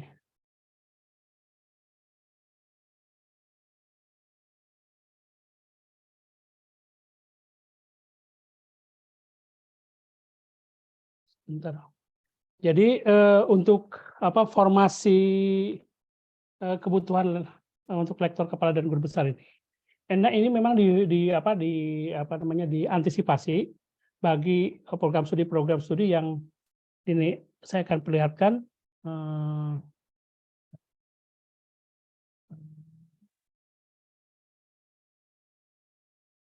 Oke.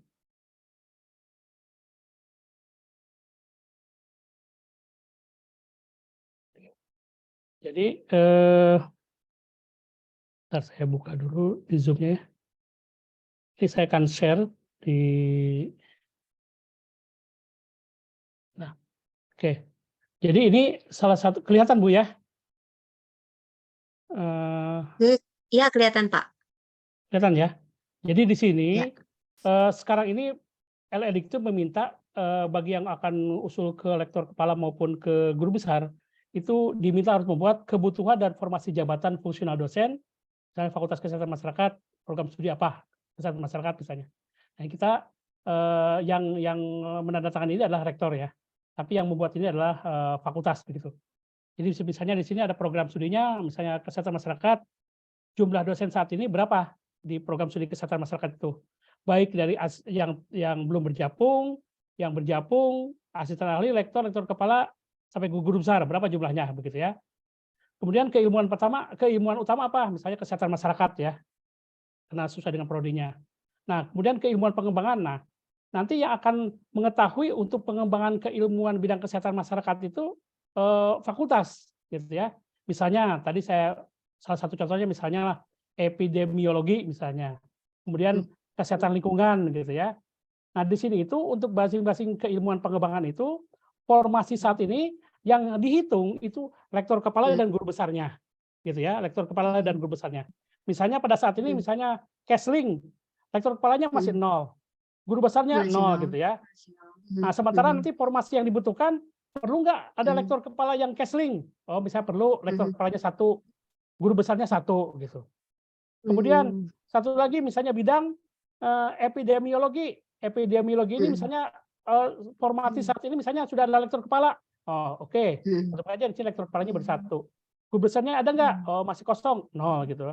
Sementara yang dibutuhkan untuk pengembangan epidemiologi misalnya lah lektor kepala perlu berapa sih FKM ini dengan jumlah mahasiswa ini yang ada gitu ya.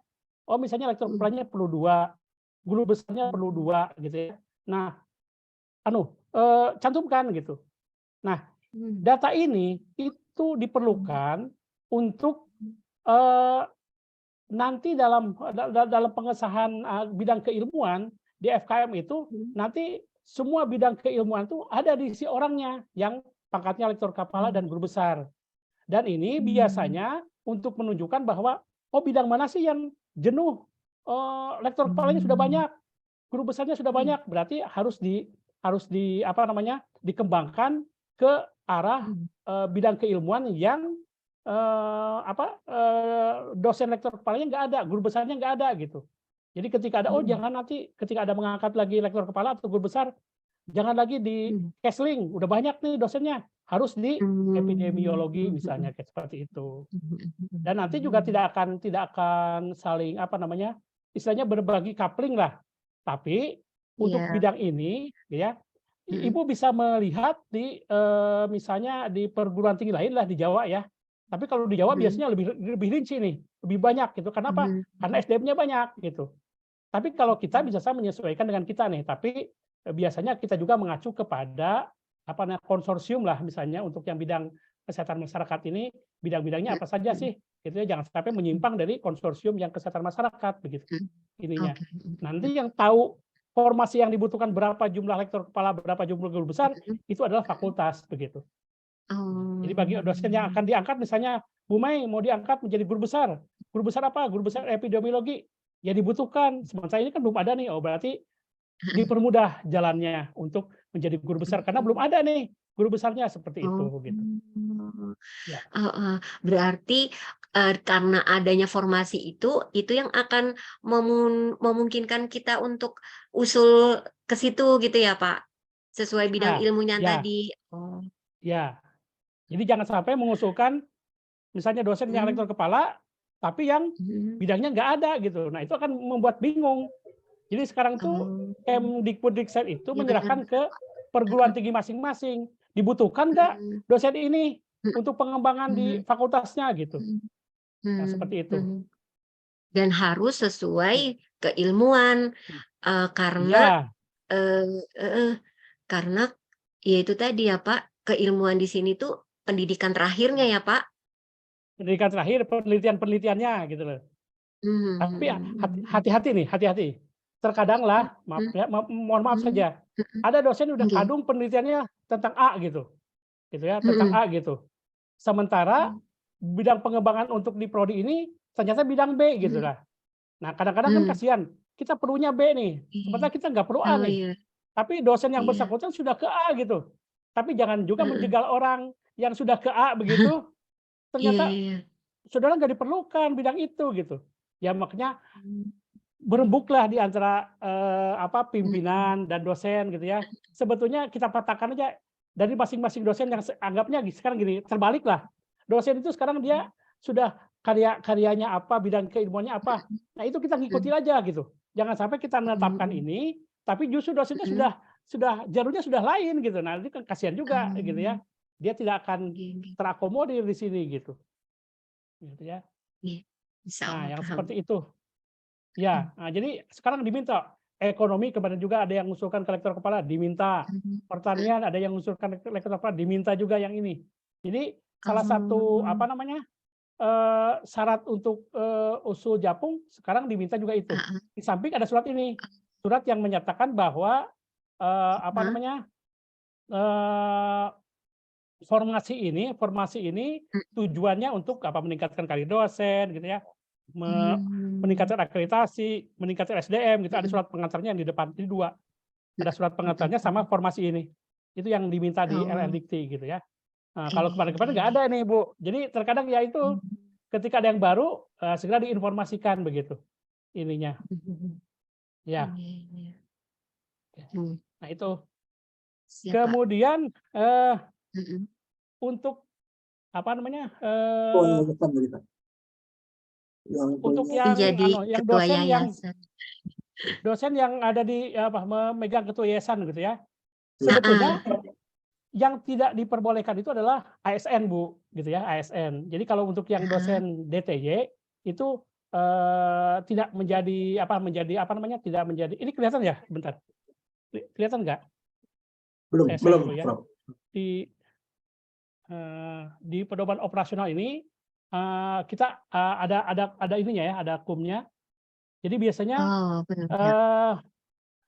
apakah ini masuk ke dalam terkadang yang menjadi anggota pada suatu badan pada perguruan tinggi ini itu selalu tertukar antara pengabdian dengan penunjang begitu ya.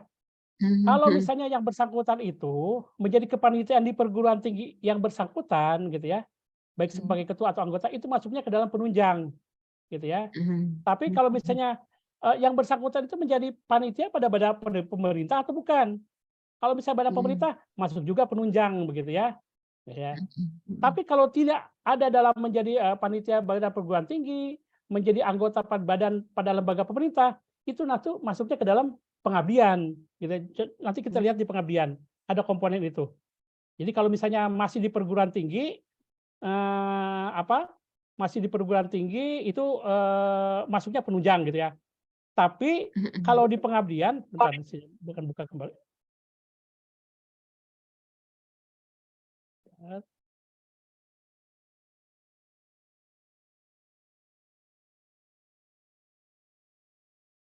Ini penelitian yang banyak.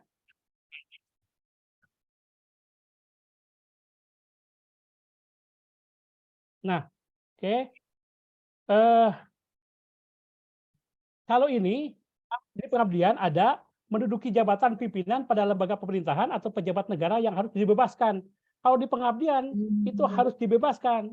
Dosennya misalnya dijadikan kepala dinas, menjadi kepala yayasan. Tapi kalau yang bersangkutan itu tidak melepas, ini harus melepas gitu kalau pengabdian di sini. Tapi kalau misalnya dia tidak melepas juga, itu bisa masuk kategori sebagai penunjang, gitu ya. Penunjang. Ya, penunjang saja gitu ya. Tapi bagi yang ASN itu sebenarnya ada aturan tidak diperkenankan yang ASN merangkap sebagai ketua yayasan di perguruan tinggi itu, gitu ya, atau perguruan tinggi lain itu sebenarnya tidak diperbolehkan. Tapi bagi yang DTY itu tidak jadi masalah begitu ya. Jadi kalau di pengabdian tidak ada intinya, hanya yang diperkenan itu menjadi editor, kemudian editor jurnal saja gitu ya. Tapi kalau yang satu ini menduduki jabatan, tapi yang bersangkutan harus melepaskan gitu, melepaskan jabatannya sebagai dosen. Nah, dia diakui 5,5 tapi lepas dari dosennya. Kalau penunjang itu tidak, dia memegang jabatan itu tapi tidak lepas statusnya sebagai dosen. Jadi bisa masuk kategori penunjang. Gitu ya. Siap, Pak. Ya, itu Bu. Ya. Oke, terima kasih Pak. Terima kasih Pak. Ya, ini ada chat masuk Pak Jai. Ada pertanyaan Ya. dari Pak Andi tentang hak cipta, Pak. Ini hak cipta apakah dibutuhkan hanya untuk akreditasi saja, Pak? Atau bisa dijadikan sebagai angka kredit? Nah, oke. Ini terima kasih. Terkadang, nah ini yang terkadang kenapa Kemdikbudristek ini ingin selalu antara satu komponen di Sinta, di Sister, di Bima, di Pededikti itu ingin terpadu begitu ya. Karena menyelaraskan dari komponen-komponen tadi gitu ya. Jadi ada komponen-komponen tidak bisa selaras nih dengan usul Japung, misal usul Japung aja dengan BKD yang dekat ya. Itu tidak bisa selaras karena serupa tapi tak sama gitu. Kalau misalnya mau ditarik dari Japung ini, dari BKD ini ke Japung, nggak bisa juga.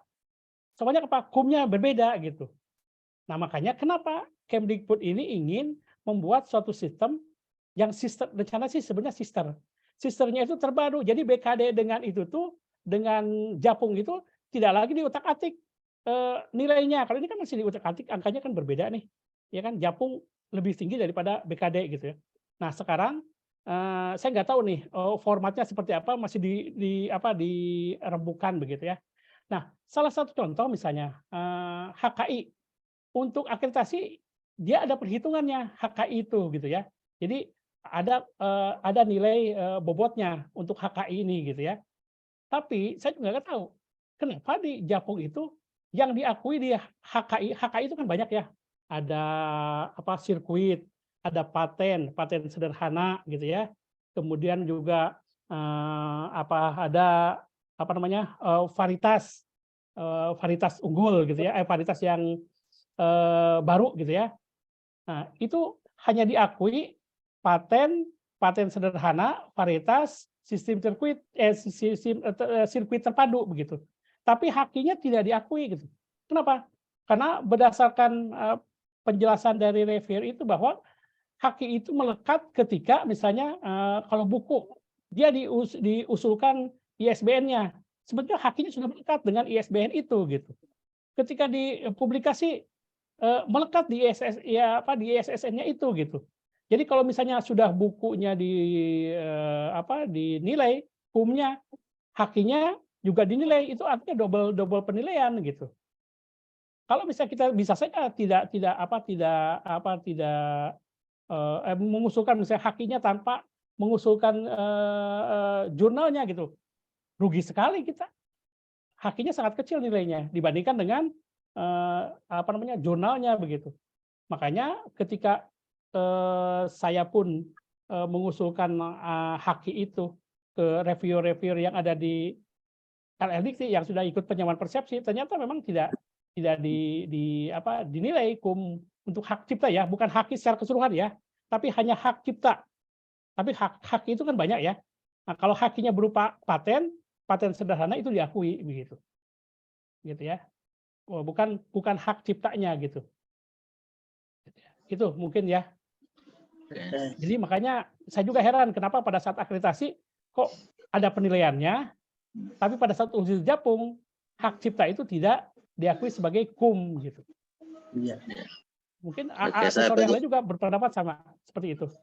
Ya, saya Pak Jainul, Pak Jai. Oke, silakan Ya. Pak Dino. Ya, baik. Assalamualaikum warahmatullahi wabarakatuh. Waalaikumsalam. Waalaikumsalam warahmatullahi wabarakatuh. Ya, kan Pak Jainul nih. Ada menanyakan Oh, dua Pak Jainul. hal. Ya, pertama menyangkut masalah komponen penelitian Pak Jai. Karena kan ada kesimpang siuran informasi karena teman-teman yang kebetulan sudah meraih gelar guru besar, nah itu katanya untuk komponen penelitian, untuk peneliti pertama itu kan yang diakui 1 tahun itu hanya 2, berarti 1 semester hanya 1. Terkecuali memang peneliti kedua, nah itu baru bisa berapapun itu bisa tetap diakui. Tapi dari konfirmasi yang kami dapatkan, ya kan pada saat kebetulan alhamdulillah lektor kepala saya kan sudah Jui, tinggal menunggu SK. Nah, dan ternyata di Jakarta itu tidak ada batasan sebenarnya kalau peneliti menjadi peneliti pertama, berapapun itu tetap diakui. Nah, jadi mungkin ada informasi yang sahih dari Pak Jai. Nah, itu mungkin nanti itu yang perlu kita ketahui Pak Jai ya. Itu satu. Nah, kemudian yang kedua masalah haki tadi. Nah, kebetulan saya juga pernah mengikuti sosialisasi berkaitan masalah usulan guru besar. Nah, katanya kalau misalnya kita punya buku yang ISBN itu, dan kalau itu dihakikan, itu kumnya diakui 100%. Itu informasi dari anak kebetulan waktu itu dari Unhas kalau tidak salah, perempuan itu profesor siapa sebagai narasumbernya. Nah, jadi kalau misalnya tanpa ada haki, nah, itu biasanya pasti ada pengurangan ya dari kum masanunya, misalnya 40 ya sudah pasti paling banter mungkin sekitar 30 atau berapa atau 25. Tapi kalau sudah ada dihakikan buku itu, maka secara otomatis itu bisa diakui 100%.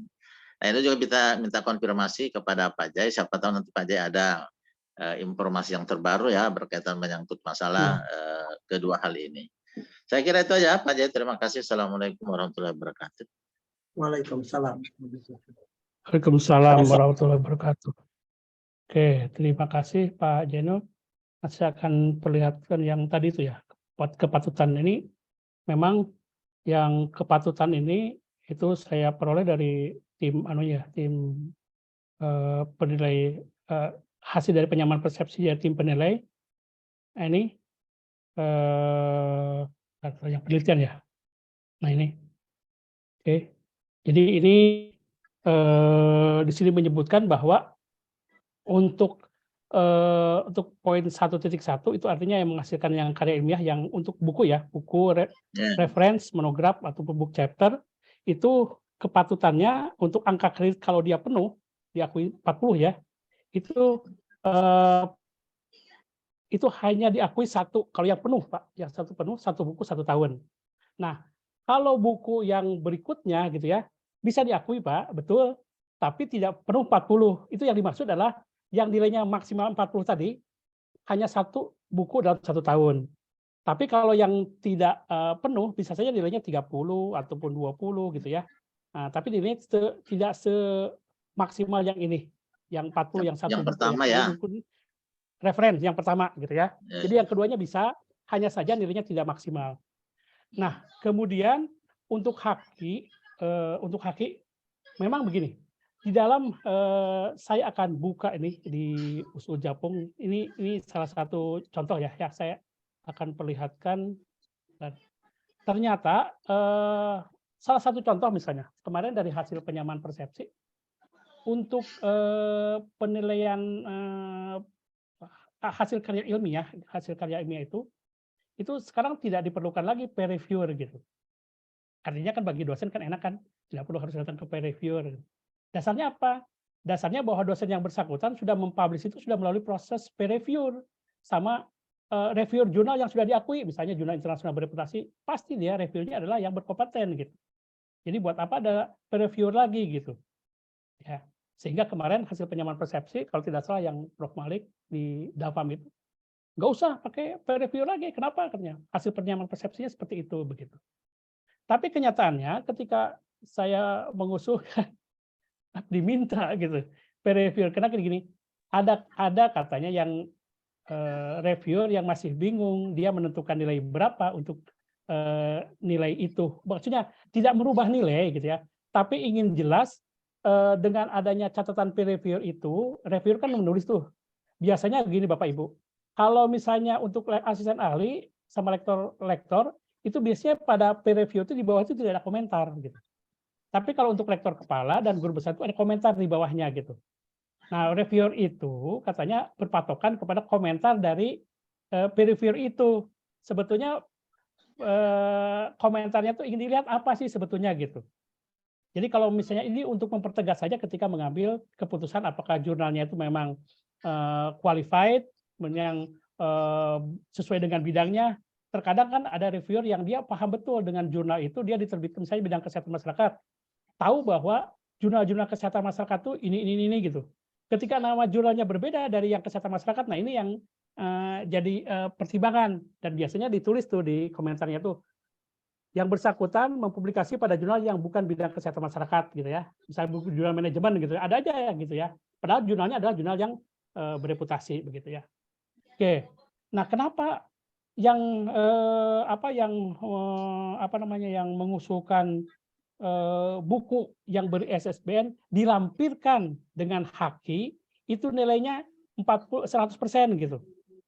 Nah, karena si reviewer itu yakin bahwa dengan ada bukunya itu didaftarkan, sebenarnya didaftarkan di PDI LIPI pun juga sudah dapat ISBN itu sudah sah. Itu hak ciptanya sudah diakui, melekat di situ gitu ya. Tapi ketika ingin lebih meyakinkan reviewer bahwa buku itu juga kita daftarkan hak ciptanya gitu ya. Jadi meyakinkan reviewer bahwa ini saya kasih nilai minimal gitu ya. Dan di sini bukan menilai haki ya, bukan hak ciptanya, tapi menilai buku itu. Kan reviewer bisa menilai buku itu bisa menilai 30, 35 tergantung kepada reviewer. Tapi karena dengan adanya haki, jadi ingin lebih menguatkan kepada reviewer bahwa memang buku ini adalah yakin bahwa itu adalah hasil yang bersangkutan, bukan hasil jiplakan gitu ya. Nah, kalau misalnya orang sudah mendaftarkan haki itu kan artinya sudah bertaruh bahwa saya betul-betul membuat buku itu gitu, bukan buku orang lain gitu. Jadi ini sebetulnya menguatkan review saja untuk memberikan nilai maksimal kan gitu. Tapi bukan berarti yang nilai 40 itu adalah hakinya. Hak ciptanya bukan. Tapi yang dinilai adalah bukunya. Nah, bukunya itu diperkuat dengan haki supaya apa? Supaya dapat nilai maksimal begitu. Nah, dan banyak jurnal-jurnal juga kan, misalnya jurnal yang internasional bereputasi kan 40 tuh. Tapi terkadang kan dengan peer review, ini betul jurnal bereputasi tapi kayaknya meragukan deh ininya, misalnya daftar pustakanya seperti ini, kebaruannya tidak terlihat gitu ya. Tidak segan-segan reviewer juga memberikan nilai yang sama seperti jurnal bukan bereputasi, misalnya 25 begitu. Itu kan hak kewenangannya reviewer gitu ya. Nah, sekarang menurut hasil penyamaan persepsi reviewer para reviewer di LLDIC itu katanya tidak diitukan lagi digunakan lagi lembar peer reviewer itu gitu ya. Lembar peer reviewer itu. Nah, namun saya sendiri nggak tahu apakah diberlakukan serentak sekarang ataukah nanti dengan PO-PAK yang baru yang 2024 begitu. Soalnya ketika saya mengusulkan ke GB yang menurut catatan reviewer itu tidak perlu ada peer reviewer lagi, kenyataannya LLDIC masih membutuhkan. Jadi harus membuat juga peer reviewer gitu. Jadi terkadang ada gini. Untuk meyakinkan seseorang untuk memberikan nilai maksimal kan kita harus ini nih, harus sebanyak mungkin kita tampilkan gitu. Contoh misalnya bahwa kita ini corresponding author. ya. Untuk meyakinkan bahwa kita corresponding author itu apa? Tampilkanlah waktu kita meng-email reviewer. Tampilkanlah waktu reviewer mencoret apa yang harus diperbaiki. Tampilkanlah waktu kita memperbaiki reviewer itu. Correspondingnya terus ditulis gitu. Padahal sebetulnya kan kalau sudah mencantumkan bahwa ini korespondennya si ini kan sudah diperiksa tuh sama editor board dari jurnal itu, ya kan? Tapi ingin lebih meyakinkan reviewer supaya dapat nilai maksimal, kalau bisa selengkap mungkin lah gitu. Seperti tadi Pak, haki itu kita daftarkan saja, bukan untuk nilai ya hakinya, tapi untuk memperoleh nilai maksimal dari buku itu. Nah seperti itu Pak. Gitu. Oke, terima kasih Pak Jai. Mungkin penanya terakhir dulu ya Pak ya, karena hampir dekat dengan jam 4. Di sini ada mencet saya Pak, mendm. Ini bertanya tentang kegiatan pelatihan seperti pekerti Pak. Nah, dan ada pelatihan-pelatihan mungkin yang dilaksanakan oleh lembaga atau profesi mungkin pakai jam itu ya Pak ya. Nah, itu untuk klaim di usulan fungsional itu di bagian mana Pak, atau di bidang mana? Oke, saya akan buka di ya.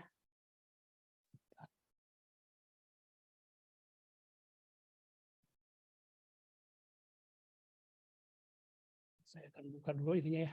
Bentar. Itu sebetulnya sekarang di PO-PAK ini itu masuknya ke dalam unsur pendidikan ya.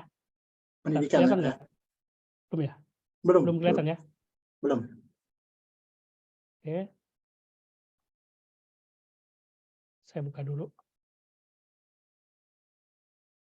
Oke, bentar.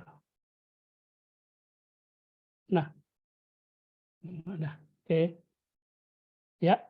Jadi di unsur pendidikan itu ada namanya melaksanakan pengembangan diri untuk meningkatkan kompetensi, begitu ya. Jadi biasanya dari pendidikan yang dilaksanakan ini di sertifikatnya itu di belakangnya itu suka ada jam-jamnya gitu ya. Ya, betul. Jadi biasanya kalau misalnya tidak ada jam-jamnya agak susah untuk diakui karena kita nggak tahu nih berapa pelaksanakan kegiatan pelatihan ini bisa dihargainya begitu ya. Jadi sini ada jam-jamnya nih. Jadi kalau misalnya lebih dari 960 jam itu masuk skornya 15 gitu ya. Kemudian yang lamanya antara 30 sampai 80 jam nilainya 1 gitu ya. Nah, sekarang pekerti itu biasanya kalau sehari biasanya diakui berapa jam sih? Misalnya kalau di jam 8 sampai misalnya jam 2 gitu ya. Misalnya bisa 7 jam misalnya atau 5 jam. 5 jam kali berapa hari gitu ya. Kalikan misalnya dapat 40 jam gitu ya. 40 jam, oh ya udah masuk antara 30 sampai 80 kan. Berarti nilainya 1 begitu ya. Nah, di sini harus memindai sertifikat asli dari pekerti itu begitu ya. Jadi kalau misalnya Bapak Ibu ikut pelatihan sebaiknya di belakangnya itu ada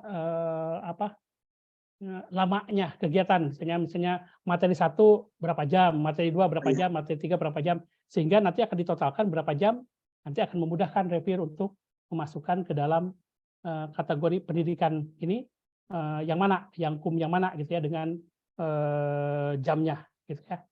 Biasanya masuk unsur pendidikan ini ya. Melaksanakan pengembangan untuk meningkatkan kompetensi gitu ya.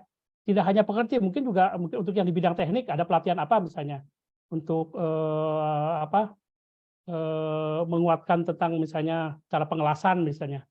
Nah, bisa saja lamanya berapa jam. Nah, itu harus makanya kalau misalnya ikut pelatihan-pelatihan itu kalau bisa panitianya harus ada merincikan di belakang sertifikat itu ada jam-jamnya gitu ya supaya bisa diakui gitu ya. Tapi kalau tidak itu kan nanti masuknya ke dalam penunjang nanti gitu ya. Karena nggak ada jam-jamnya gitu, nggak bisa diinikan gitu. Seperti itu, Bapak Ibu. Nah, Bapak Ibu semuanya sudah memahami sudah memahami sinkron ya, sudah pernah masuk ke sinkron ya. Ada yang belum pernah menginikan sinkron. Kemarin pas lagi itu pakai sinkron, Pak. Ya, di sinkron 2 kan nah ini ya yang terkadang ya kita juga mungkin sedikit kerepotan ya. di sinkron 2 itu pada saat kita ngisi data sih cepat aja gitu. Tapi pada saat mengunggah dupak, nah itu yang waktunya dibatasi. Satu hari itu mungkin sekitar 20 orang lah gitu ya. Jadi kita nongkrongin dari jam 7 sampai jam 7 kurang berapa, kadang-kadang sudah lewat kuota gitu ya. Nah itu terkadang suka susah gitu ya ini. Nah, tapi yang lainnya kalau hari-hari bisa diisi saja gitu ya. Makanya jangan heran ketika nanti pada saat nanti di sinkronnya kok sudah ada data gitu. Dia sudah jalan tuh, dari prediksinya sudah masuk ke situ, dari sintanya sudah masuk gitu ya. Nah, jadi tidak mulai dari nol gitu ya. Ininya hanya saja mungkin ya lampiran itu yang Bapak Ibu harus lengkapi selengkap-lengkapnya kalau bisa begitu ya. Dan jangan sampai salah unggah begitu ya, karena terlalu banyak nih nanti diunggah misalnya surat tugas, yang diunggah surat sertifikat begitu ya. Nah, yang seperti itu jangan sampai salahnya gitu ya. Ya, mungkin bisa kita cari, mungkin ada kalimat penutup dari Pak Jai untuk menutup BIMTEK ini. Oke. Jadi Bapak Ibu jangan menyerah dengan aturan usulan Japung yang berubah-ubah. Ikuti panduan terakhir yang Bapak Ibu bisa usulkan begitu ya. Kita harus mengikuti aturan yang terbaru begitu ya. Kemudian persiapkan pengarsipan yang baik sehingga kita tidak kesulitan ketika mengunggah lampiran-lampiran yang akan diusulkan untuk jabatan fungsional. Mungkin satu lagi nanti mungkin difasilitasi oleh fakultas untuk bisa membuatkan suatu sistem yang mempermudah dalam pengarsipan baik akademik, penelitian, pengabdian untuk memudahkan dosen usul Japung. Dan jangan dibiarkan dosen usul Japung sendiri, tapi dikoordinir oleh fakultas seperti ini supaya memudahkan dosen dan semangat untuk mengusulkan Japung, karena dengan semakin banyak dosen mengusulkan Japung akan berpengaruh terhadap akreditasi program studi, fakultas, dan institusi. Ya Pak, itu aja Pak. Ya, terima kasih Pak Jai. Mungkin saya selaku moderator mengucapkan terima kasih. Mungkin masih banyak yang mau bertanya tadi Pak, dan juga waktu mungkin kita harus mengharuskan karena sudah hampir 2 jam kita laksanakan BIMTEK ini. Mungkin saya kembalikan ke Bapak Ahmad Rijal selaku MC. Terima kasih Bapak Rijal. Terima kasih banyak Pak Edi Rahman. Dan juga terima kasih banyak kepada Bapak Dr. Ahmad Jailani atas materi yang telah disampaikan. Baik, selanjutnya izinkan kami untuk men-share screen sertifikat yang akan disampaikan kepada Bapak Ahmad Jailani.